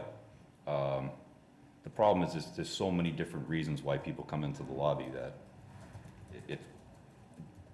we do have request forms. People will come in after hours when we tell them to come Okay. in before 3, they'll come in after. The other thing is, you know, the lobby's locked after hours because we don't want access to the building when nobody's in there. And a lot of times the little call button doesn't work or the doors won't open. And we need to have somebody go in there and actually help them out. Sometimes people can't tell the dispatcher why they're there. They're confused, you know, Okay. I mean, the dispatcher can't figure out why they're there, and then they just say, all right, hold on a minute, we'll have an officer come out and check it out. Is the call button issue, is that something that we can get fixed? Yeah, it's. Okay, I don't want it to be like a long-term. No, it's running a telephone line from our station to Holden and back. And then, don't ask me the technical parts of this. Everything seems to have a 7-year lifespan. Every computer, we're already looking at Microsoft getting rid of Windows 10, I think it is. Yes. And so now we're looking at that problem. Everything seems to have a lifespan that's just getting shorter and shorter. Chuck does a great job. I just had him down there. We have contractors that will come and fix it. But inevitably, things are gonna break or malfunction. Right, okay. So I have 2 questions. One is, do we still have the secretary? He retired, right? Chris Mazeka retired. Right now, we have Jim Bartlett. He's there part-time. Okay. So he works Monday, Wednesday, and Friday. The other question is, if you hire another officer, but we still may have the overtime too, right? Oh, well, there's still gonna be overtime. Yeah, it's not gonna solve all the overtime issues. There's no way to do that because, If not 267, maybe a little less. we will be able to absorb it from our current budget so that we don't have to ask for money for the salary. So I ran the numbers out of curiosity, and so, the proposed, if all their overtime, for example, and this is not the case, but if all their overtime hours to get the $267,000 came from an officer that was at the salary range of their proposed 68,000, that is a little more than 2 full years of hours worked. So that's how. So at that rate, that would be like 5,000 hours of overtime rate to get to that. So by what I think, if I can speak to you, what they're projecting is that if you put another 2,000 or so hours of officer time on the books at regular rates, you're going to dramatically see a cut down in what they're paying in overtime as a result. I'll say next year, if you don't ask me more funding. It looks so impressive, but let's see. All right. Can I have a motion to approve the proposal to add a full-time police officer position to the West Boylston Police Department? So moved. Pretty much, yeah. So moved. Okay. Do I have a second? Second. Roll call, Christina? Yes. Raj? Yes. Jay? Yep. I'm a yes. David? Yes. Thank you. Thank you very much. And then while you're here, can I have a motion to approve the citation for West Boylston police officers who responded to the July 6th incident in front of the Dairy Queen restaurant? So moved. Can I get a second? Second. That's the Before, one that happened in the drive-through. Yes. yeah. Just before we make that motion, I just have something prepared. If that's okay if I can read that. So tonight we have the privilege of approving a citation for the members of the West Boylston Police Department who responded to the incident that took place on July 6th in front of the Dairy Queen restaurant. On behalf of the Select Board and the entire community, I want to extend our sincere gratitude and appreciation for these officers. Their professionalism, swift response, and commitment to protecting the safety of our residents and visitors exemplify the very best of public service. Incidents like this remind us of the challenges our police officers face on a daily basis and the courage it takes to respond without hesitation. We are fortunate here in West Boylston to have a department that is not only holds up to the law, but also acts with compassion, calm, and respect in moments of crisis. This citation is a small but important way for us to formally recognize their actions and to say thank you for the dedication for keeping West Boylston safe. On their behalf, I say thank you very much. And can I get a roll call vote? Christina? Yes. Raj? Yes. Jay? Yes. I'm a yes. David? Yes. All right, thank you so much. Do we have it? Could you give me the statement after the meeting? Oh, sure, yes. Okay, thank you. Thank you. Thank you. Have a good night. You too. Okay. Oh boy, where did we leave off? So I did that. It looks like we're skipping over the Wachusett Greenways, correct? Okay. So we are back on track, right? Consider approval of vendor licenses for Fall Fest, October 2025. You can do them all as one. Okay. I'll make a motion to approve the vendor licenses as listed in the agenda. Second. Christina? Yes. Raj? Yes. Sorry, yes. Jay? Yes. I'm a yes. David? Yes. Okay. One thing, I had a Oh. request from the Fall Fest people that are coordinating this, asking if the select board could waive the fee for these vendors. It's a $25 one-day permit fee. For the celebrations committee. Yeah, the celebrations committee's requesting that. I believe it's an annual. I'll make a motion to waive the fees associated with the licenses that we just approved. Anyone want a second? Can I ask a question? Not yet seconding. So, how many vendors again? 5. So we're talking $125 for those, and then we already pre-approved 7 saws, is that correct? Yes. So that would be, so we would include them in that? 7 saws didn't have a fee, I don't believe, but we can include that. This is an annual request that the celebration committee makes every year of the board? Did we waive the fees last year, Faye? Do you know? I'm not sure they I had don't this think many so. We vendors waived the fees last year. And We did not waive the fees last year, if I remember. So Because this some is because, they are making money. It's not like a charitable event or something. Yeah, it's a community building event, though. I agree, but I don't know whether we waived the fee last year, So you have some vendors that already have licenses in town that are participating. So there's no vendor fee to them because they pay an annual license, so, So in order to kind of keep it fair, we're asking I to, think. How much is that license?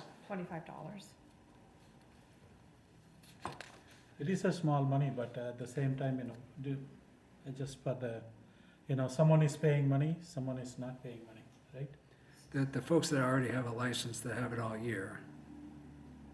So that money's amortized over the whole year. It's not specific to this one event. I'm fine with it, And I but I'm believe they're just saying, paying $50 to Celebrations to be a vendor there, so this is on top of that. So they paid the $50 fee to be a vendor at the event.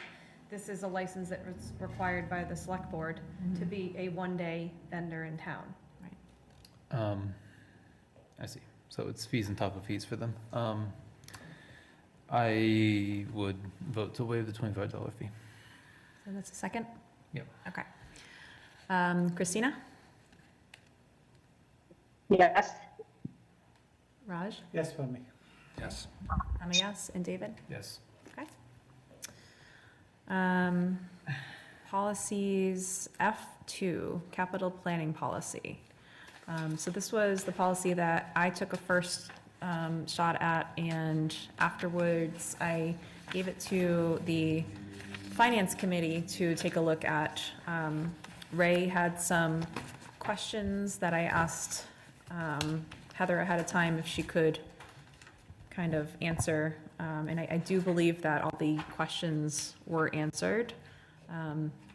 So as it is written in our packet, can I have a motion to approve policy F2, capital planning policy, as amended? So moved.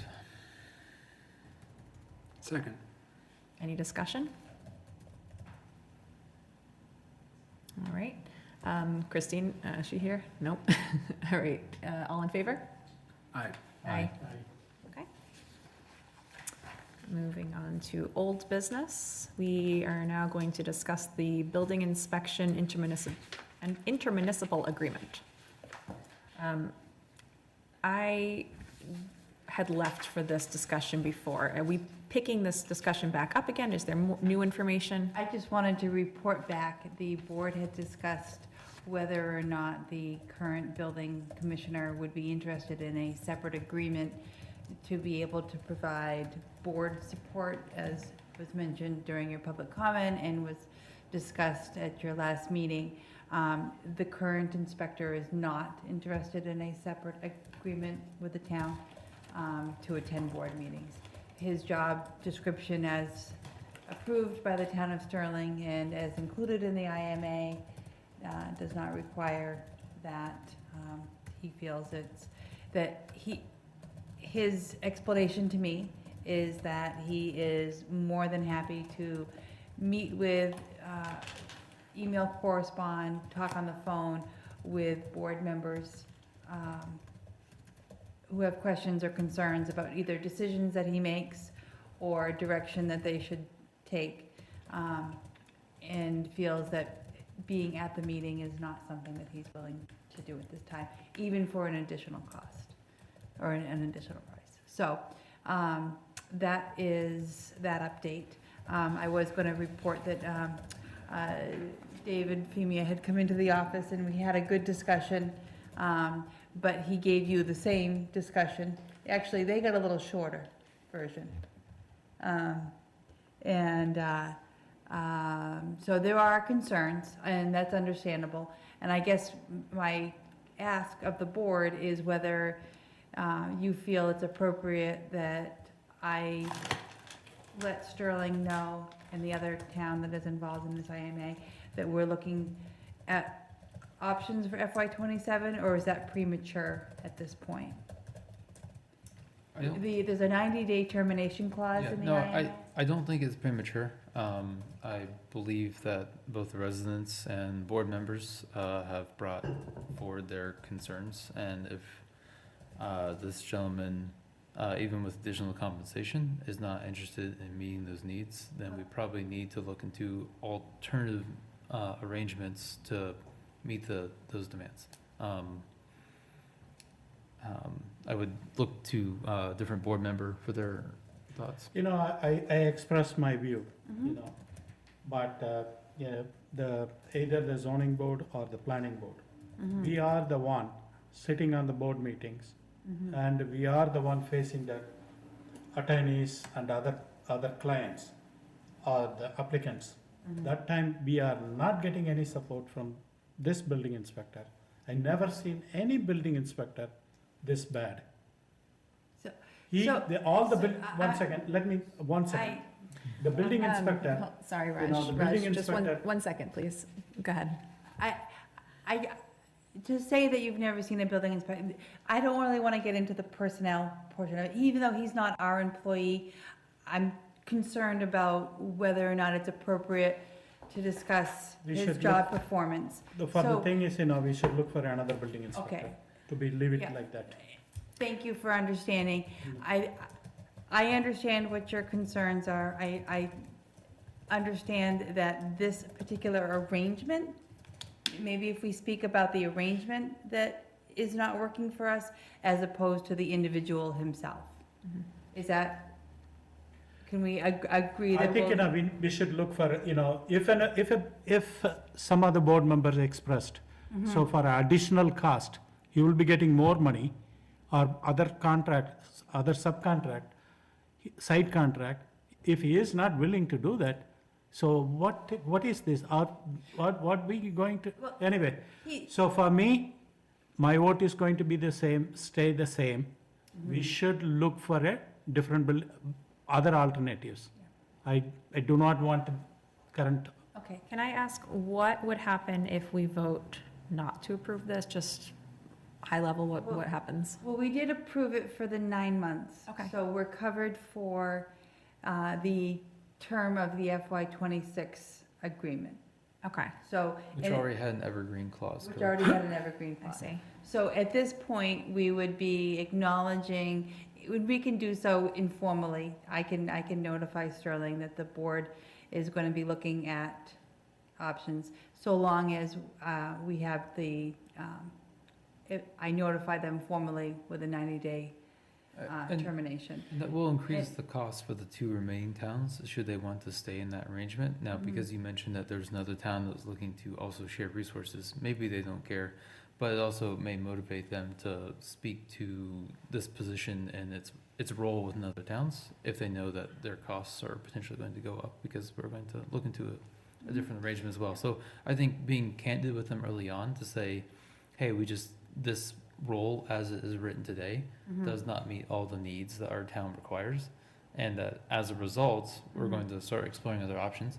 If they want to come back and say, okay, we've rethought this, we can allocate a certain portion of time to meet these needs, then that would be worth discussing again. But I think giving them the heads up that So needs for are the, not met. for the new member, what I'm trying to say is, we had a part-time building inspector. That part-time building inspector is more than enough for our town. And the part-time building inspector, he used to attend ZBA meetings, he used to attend planning board meetings. So if they attend a planning board or ZBA meetings, so if they are there for 1 hour, they will take their compensation time the next day or whenever they wanted it. That's how they were there. So while we are having a meeting here, when the police officer is here, he answered all the questions we have. So we got all the answer, we can able to make a decision. But if the building inspector is the zoning enforcement officer, he makes the determination on an issue whether the, say suppose it's accessory apartment, whether the accessory apartment is legal, he make a determination, he writes a one line, okay? On top of that one line, we may have additional questions. So for that, if he is not there, we have to we have to postpone, we have to continue the hearing, and then we have to come back to the next meeting. So these applicants, they bring in their own attorneys. No, You know how much cost. So if the building inspector is not willing to come in, and also on top of that, the other part-time building inspector, we were paying $55,000-$60,000. This building inspector, he 1/3 or 1/4 of his service, we are paying $75,000. For the town, we are not getting the same service as the part-time building inspector. So, yes, but it's not just for the one person. I believe it was the No, this is inspector. for the one person. This is for the one person. It's for the building department services. So that encompasses, Other people are getting paid by this, whenever they go inspect, they're getting paid for that. How much did this building inspector get paid out of our thing? I don't know the answer Yes, to that that is because 75. town of we pay the town of Sterling $75,000. Yes. How they distribute that in a salary to the building commissioner, he puts in for the hours that he works and is paid that salary. but it's also. That's not my understanding, We are for the building department.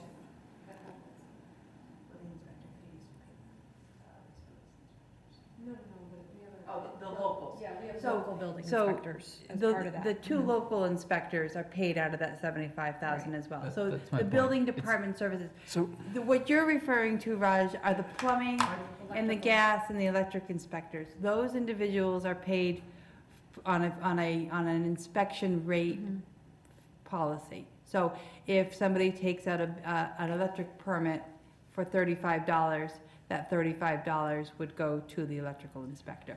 That is not the same thing for the two local inspectors that do the bulk of the inspection work. so this is the same person that provides the building inspections for Sterling and Boylston. Correct. They have no similar requirements that this person present before these boards? No. So from a planning board perspective, both of those communities have a town planner. So the I think, town, the thing is, select board, we have no experience with the planning board or zoning board. So the planning board, zoning board, I am saying, and also one other zoning board member said, we do need a building inspector during the planning board or the zoning board meetings. I think, I do really like to, give some kind of acknowledgement, what we are going through during a meeting. Or if not, please tune into one of those recorded meeting and to see how much we go through during the meetings. I don't doubt the need for it, and that's what I was saying, that for us to inform the other towns that the current arrangement does not meet the needs that we require. So that's the long, personalities, none of that matters. It's simply the arrangement that we have does not meet the needs required. We are going to pursue other options. They can choose to either come back to the table and improve their offerings to us, or we can find alternate arrangements. That's where we are, I believe. So are we taking any vote on this? perhaps it would If we're- be, informal, or is it? If you're, I don't think that we're voting to terminate No. at this point, but you're aware that I will inform the town of Sterling that we are looking at other options because this arrangement is not working for us at this time. I just want to make sure before I Open that can of worms. open that can of we're all on the worms, same- Right. Sure. that the board is aware that I'm going to be doing Yeah, that. and you can specifically mention it is, I believe, simply around the zoning and planning board. I don't believe I heard other complaints about the quality of the inspector or the work done, but that was that main need. But if there are other, There are other incidents, it's like when the people reach out to him, the service was very poor. So, okay. All right, Thank you. thank you. All right, let's move on to the semi-annual town meeting updates. So we've had a couple of meetings with Candace, our new town clerk, who has been working very hard at making sure that the clickers and the poll pads and that the whole IT portion of the event is seamless. We have committed to having the support person that provides the clickers come to our town meeting to be on site for that, for the event, to make sure that everything is set up correctly and that runs as seamlessly as possible. We have made an arrangement with another town to borrow 200 clickers that would be designated for the overflow room. So we have that. The poll pads remain status quo, that will maintain the number of poll pads. She's looking at traffic flow, opportunities to sort of keep the line from getting too long and moving that through as quickly as possible. We have two clicker testing opportunities. One is going to be Monday at the school with school department staff. They have agreed to use part of their staff meeting to answer a few quicker questions, and then this coming Monday, the 6th. yes, Monday the 6th. And then we'll be using the clickers at the public information session for trash as well. Just a couple of minutes in the beginning to give residents a chance to use them. And so we're hoping that through those opportunities that come the 20th, we are in much better shape than we were in May. I give Candace a lot of credit. She's really put a lot of time and work into making sure that she heard your concerns loud and clear. Other than that, I did ask, so bylaw review, I'm sorry, the bylaws committee finished their review. They did make some edits and recommendations to the bylaw portion of the warrant. I do think that it would be cleaner if the select board would be willing to have a brief meeting early next week to revote the warrant with those changes. They're within the scope of the existing, they're minor wordsmithing, but to be able to walk residents and voters through the variances during town meeting will take longer than it would for you all to simply incorporate their recommendations into a final version. And I could provide a red line of that for you tomorrow if you'd be willing to meet on Monday. I know that the school building committee has a forum Monday at 5:30, I believe. If this board could be available at 4:30 for a one agenda item Zoom. I would So just appreciate that. curious, I guess I don't know the legalities behind this, like, can we do that at this stage in the game? So your warrant has to be in its final 14 days ahead of the meeting. So we're outside of those 14 days. We will repost the amended warrant so long as it's 14 days. And again, I'm happy to leave it just the way that it is, and incorporate the edits and recommendations from bylaws into the motions.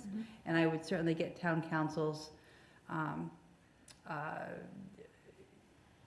opinion or confirmation that those changes are within the scope of the existing warrant. But I'm just looking ahead to town meeting Yeah. when we get to that portion of and we're taking time to not only explain what the bylaw is for, but now we're saying that as a result of the review from bylaws, Right. we're also gonna change this, and that's why this is different.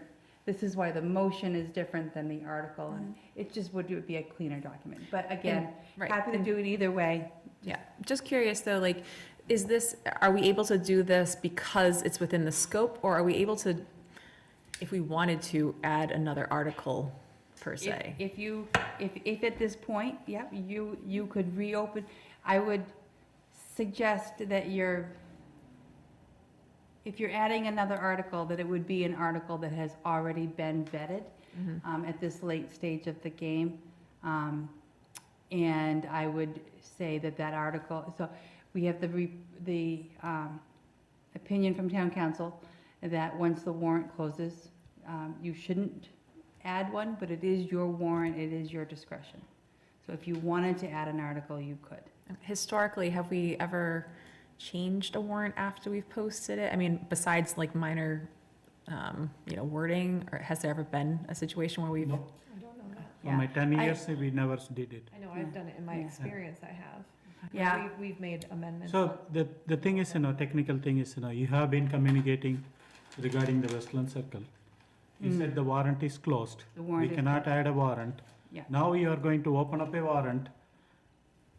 this warrant. Yeah. So But we're not adding or subtracting any warrant articles. The language that they've recommended, and this is the board's discretion. I'm just offering it as an opportunity to incorporate the recommendations from the bylaws review. what are they doing? Are they changing some of this? No, they just have offered different, for example, the townwide planning article. They recommended that there's a redundancy that says that as of July 1st, 1998, the town administrator shall appoint, and then it itemized the order in which people would be, the terms in which people would be appointed to establish the staggered reappointment schedule. Since that is no longer necessary because that staggered reappointment schedule has already been established, they're saying we probably don't need that in that warrant article. So this entire bylaw is going to go to the state, right? Whatever the format it is in the warrant? Well, whatever the vote is. So, and again, we can make these changes it sounds like that's the way the board wants to go, so forget. No, just to understand, Yeah, so it's whatever the motion that gets voted is what goes to the Attorney General's office. And I'm just looking at this as some of their recommendations do make a cleaner package, and you're outside of your 14 days. We're not adding or subtracting warrant articles. Do you have the legal discretion to do so? Yes. Does town council advise it? No. And there's very good reason that he's advising not to do that. What I'm suggesting are typographical and wordsmithing edits to the bylaw portion to enhance the efficiency of town meeting digesting and acting on those documents. There's nothing of No, substance. and I'll absolutely share the red line, and you can say these are, and I will get town councils to make sure that they're within the scope of the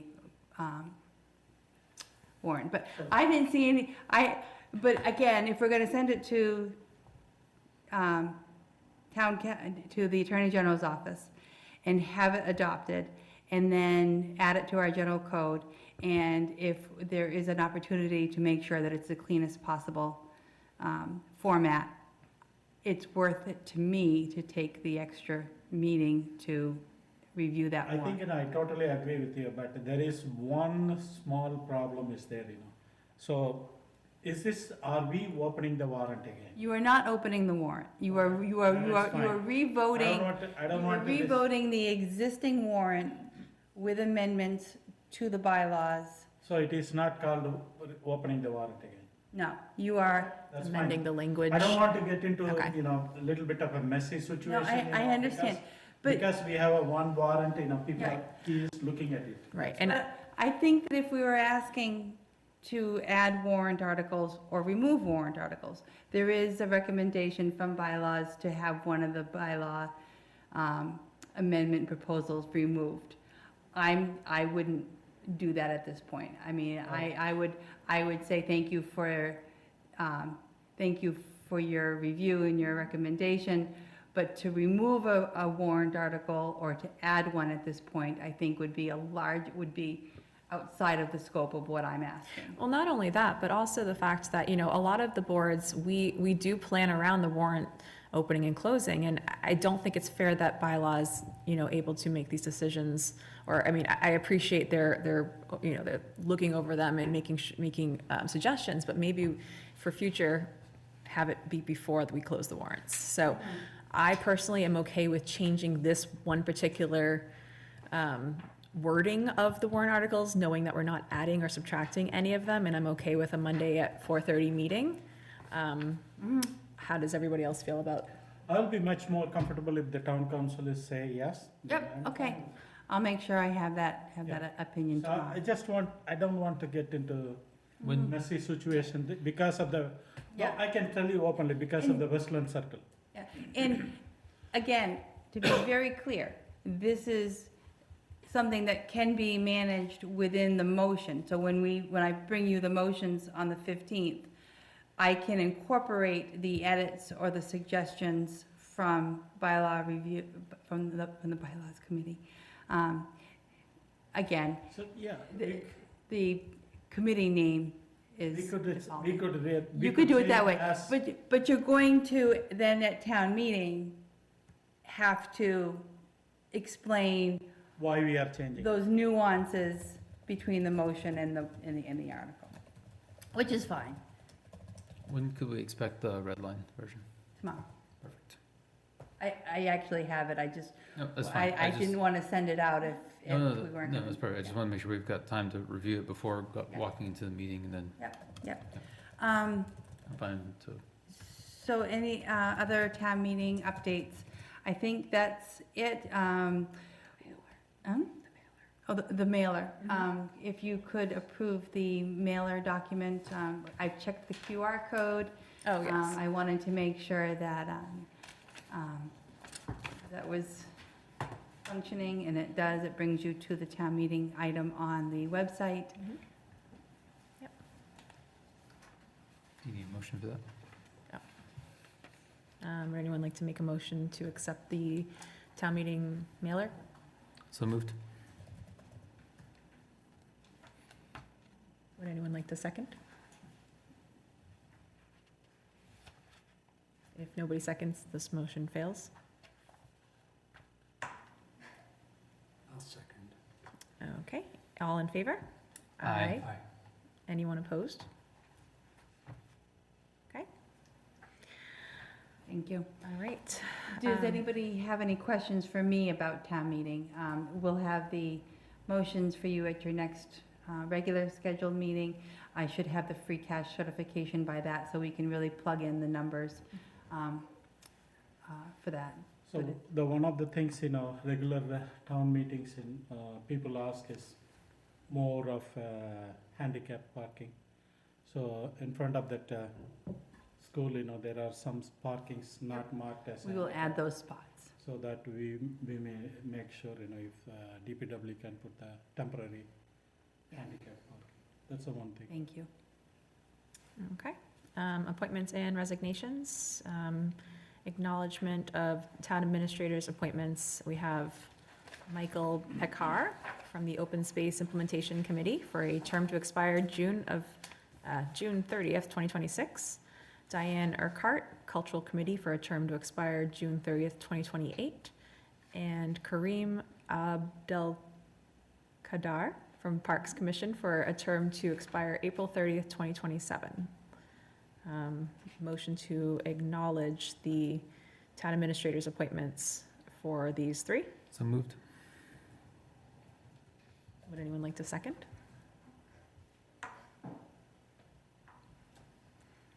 I'll second. All in favor? Aye. Okay, and now we have a select board appointment, and this is for Mary Ambrose for the Economic Development Task Force for a term to expire June 30th, 2028. Can I have a motion to appoint Mary? So moved. Can I have a second? Second. All in favor? Aye. Okay. Town administrator's report. Thank you, Madam Chair.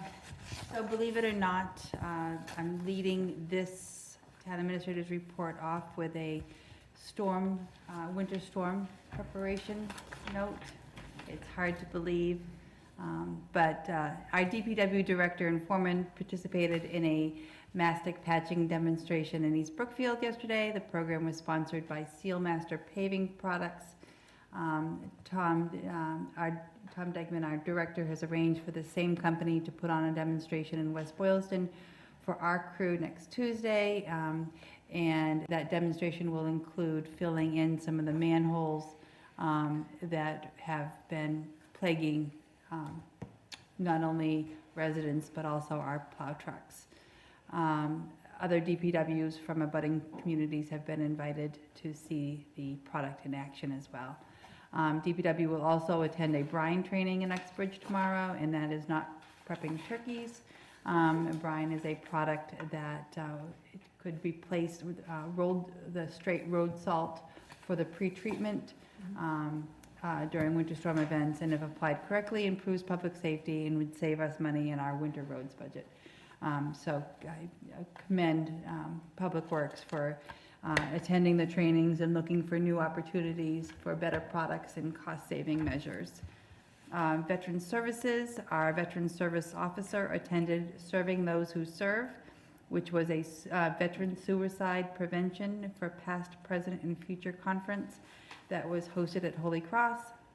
The conference was an all-day event that allowed our agent to participate in several roundtable discussions with psychiatrists, doctors, veterans, and members of the Executive Office of Veteran Services. They discussed the struggles of our veteran community and ways to find better ways to treat veterans that suffer from PTSD.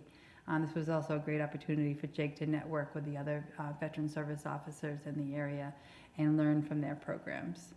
Acting Chief Belvin and I are registered for the Massachusetts Municipal Association's 2025 update for municipalities on the Peace Officer Standards and Training, which is the long way of saying post, and that is tomorrow afternoon.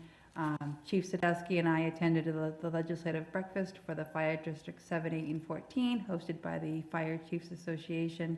I was able to meet the fire chiefs from our neighboring communities, and we heard from various state officials about ongoing legislative efforts in Boston that support fire services, including an update on the municipal building fund. As you know, the state is looking at a fund that is modeled after the MSBA program, which we already spoke about this evening, as well as the library building committee that would provide grant funding for public safety buildings. So following that closely. The Public Health Collaborative, speaking of IMAs, we are in one with Grafton and Shrewsbury for our public health services. I think that's been going very well. I've had very good feedback about that new staff.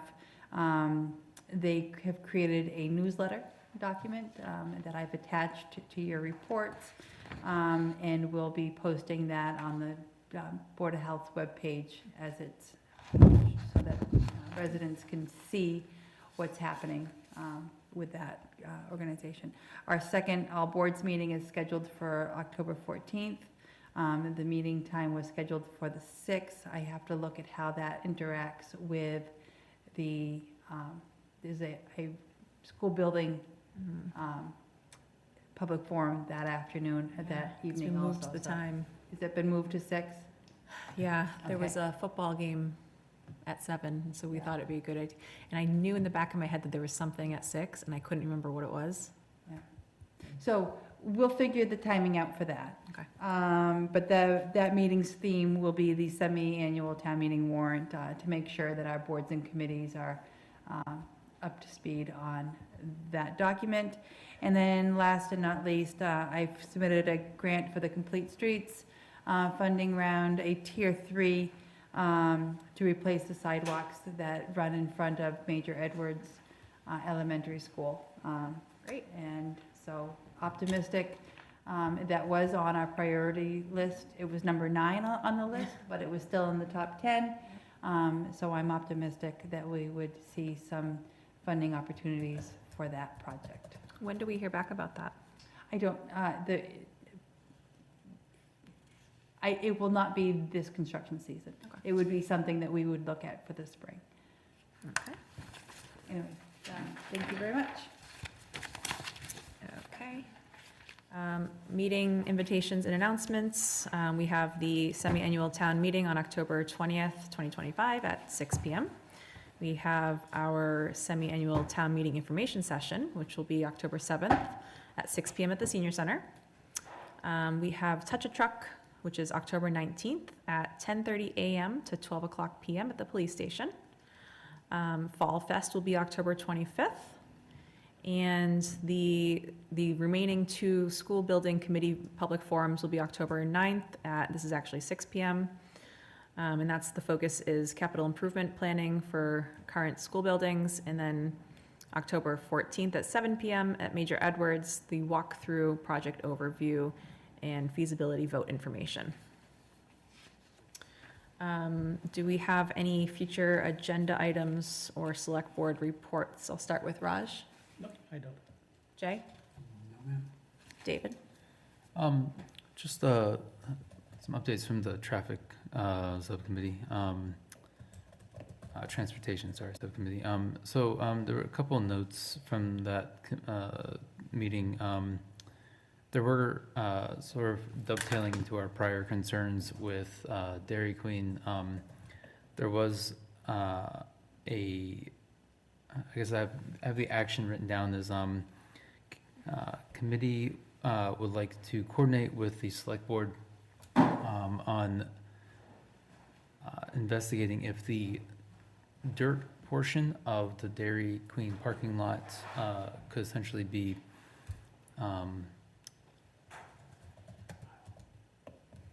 trying to make sure I phrase this correctly. Can that essentially be converted into a drive-through? Is the space in the queuing adequate to allow for that? And particularly, based on the amount of cars that are parking there, are they going past any specific bylaws that, or criteria that we have for the amount of space taken up in that? There was, please go ahead. I believe that was actually their original plan. No? No, I think, you have a DCR person in this transportation committee, I didn't tell you. So that could be the thing correct. is, the DCR will give you because on the behind of that lot, there is a wetland. So DCR is wetland or some stream is Yep. flowing. So the DCR will give you a tough time. They did explore it. If you'd have talked to Vincent Vignelli. He was the one that brought this up. Yeah. So I believe he would know the wetland He knows. area. He is a DCR. guy. But he was still yet the one suggesting that we take this action. Yep, So, yep, definitely, but that's not going to happen. Okay. They tried it, and while he was working in the DCR, DQ did tried it, but, yeah, it's worthwhile Yeah. checking it again. So it was something to discuss looking further into to help alleviate the continuing traffic problems on Route 12. And then there were a couple of other items that we will reach out to the Department of Public Works to coordinate with them and MassDOT for other improvement items to Route 12 that we hope to see move forward. So particularly, one of the areas that we want to see from a traffic study would be the Franklin and Route 12 intersection. Would a roundabout be feasible there? Would that prevent the collisions that we're seeing at that intersection? So, but like I said, there are a few questions that need to go to the Department of Public Works as well before they sent an official recommendation letter over. Okay. So that's it. I saw that another meeting has been scheduled, so that's, I've got that on my calendar. So I did came to know that, the important person, DPW director was not present, but I don't know what's the reason for that.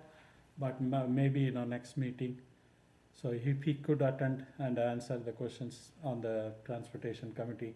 He is the key person, he's not there that time, that's what I heard. But I was not on the transportation committee meeting. Okay. Anything else? All right. My updates are just, we've already discussed the school building committee. The other committee that I'm on is the townwide planning. We went through chapters 1, 8, and 9. We're going through chapter 7 next. We're just basically reading through the old plan to see what was proposed, what went through. And while we're there, CMRPC is going to be taking notes and kind of reevaluating what our committee and what our town values in our next master plan. All right, and if that's all, sorry, do I read both of these executive sessions simultaneously? Okay. I would like to, can I have a motion to enter into executive session under the provisions of Mass General Laws, Chapter 30A, Section 21A, Purpose 3, to discuss strategy with respect to litigation, Department of Conservation and Recreation, DCR, and City of Worcester sewer transportation fees. And I, as chair, declare that this is an open meeting discussion, may have a detrimental effect on the bargaining position of the public body. And then motion to enter into executive session pursuant to General Law, Chapter 30A, Section 21A3, to discuss strategy with respect to litigation, where an open meeting may have a detrimental effect on the litigating position of a public body. And as chair, I so declare Humboldt Masters LLC, 215 Shrewsbury Street in West Boylston, discussion of litigation against Humboldt Masters LLCs relative to compliance with its host community agreement to operate a marijuana cultivation establishment and product manufacturing establishment at 215 Shrewsbury Street in West Boylston. Votes may be taken, and we will not be returning to open session. So moved. Can I have a second? I'll second. All in favor, or roll call? Raj? Yes. Jay? Yeah. I'm a yes. Yes. And can I have a motion to adjourn? So moved. Second. All in favor? Aye. Aye. Aye.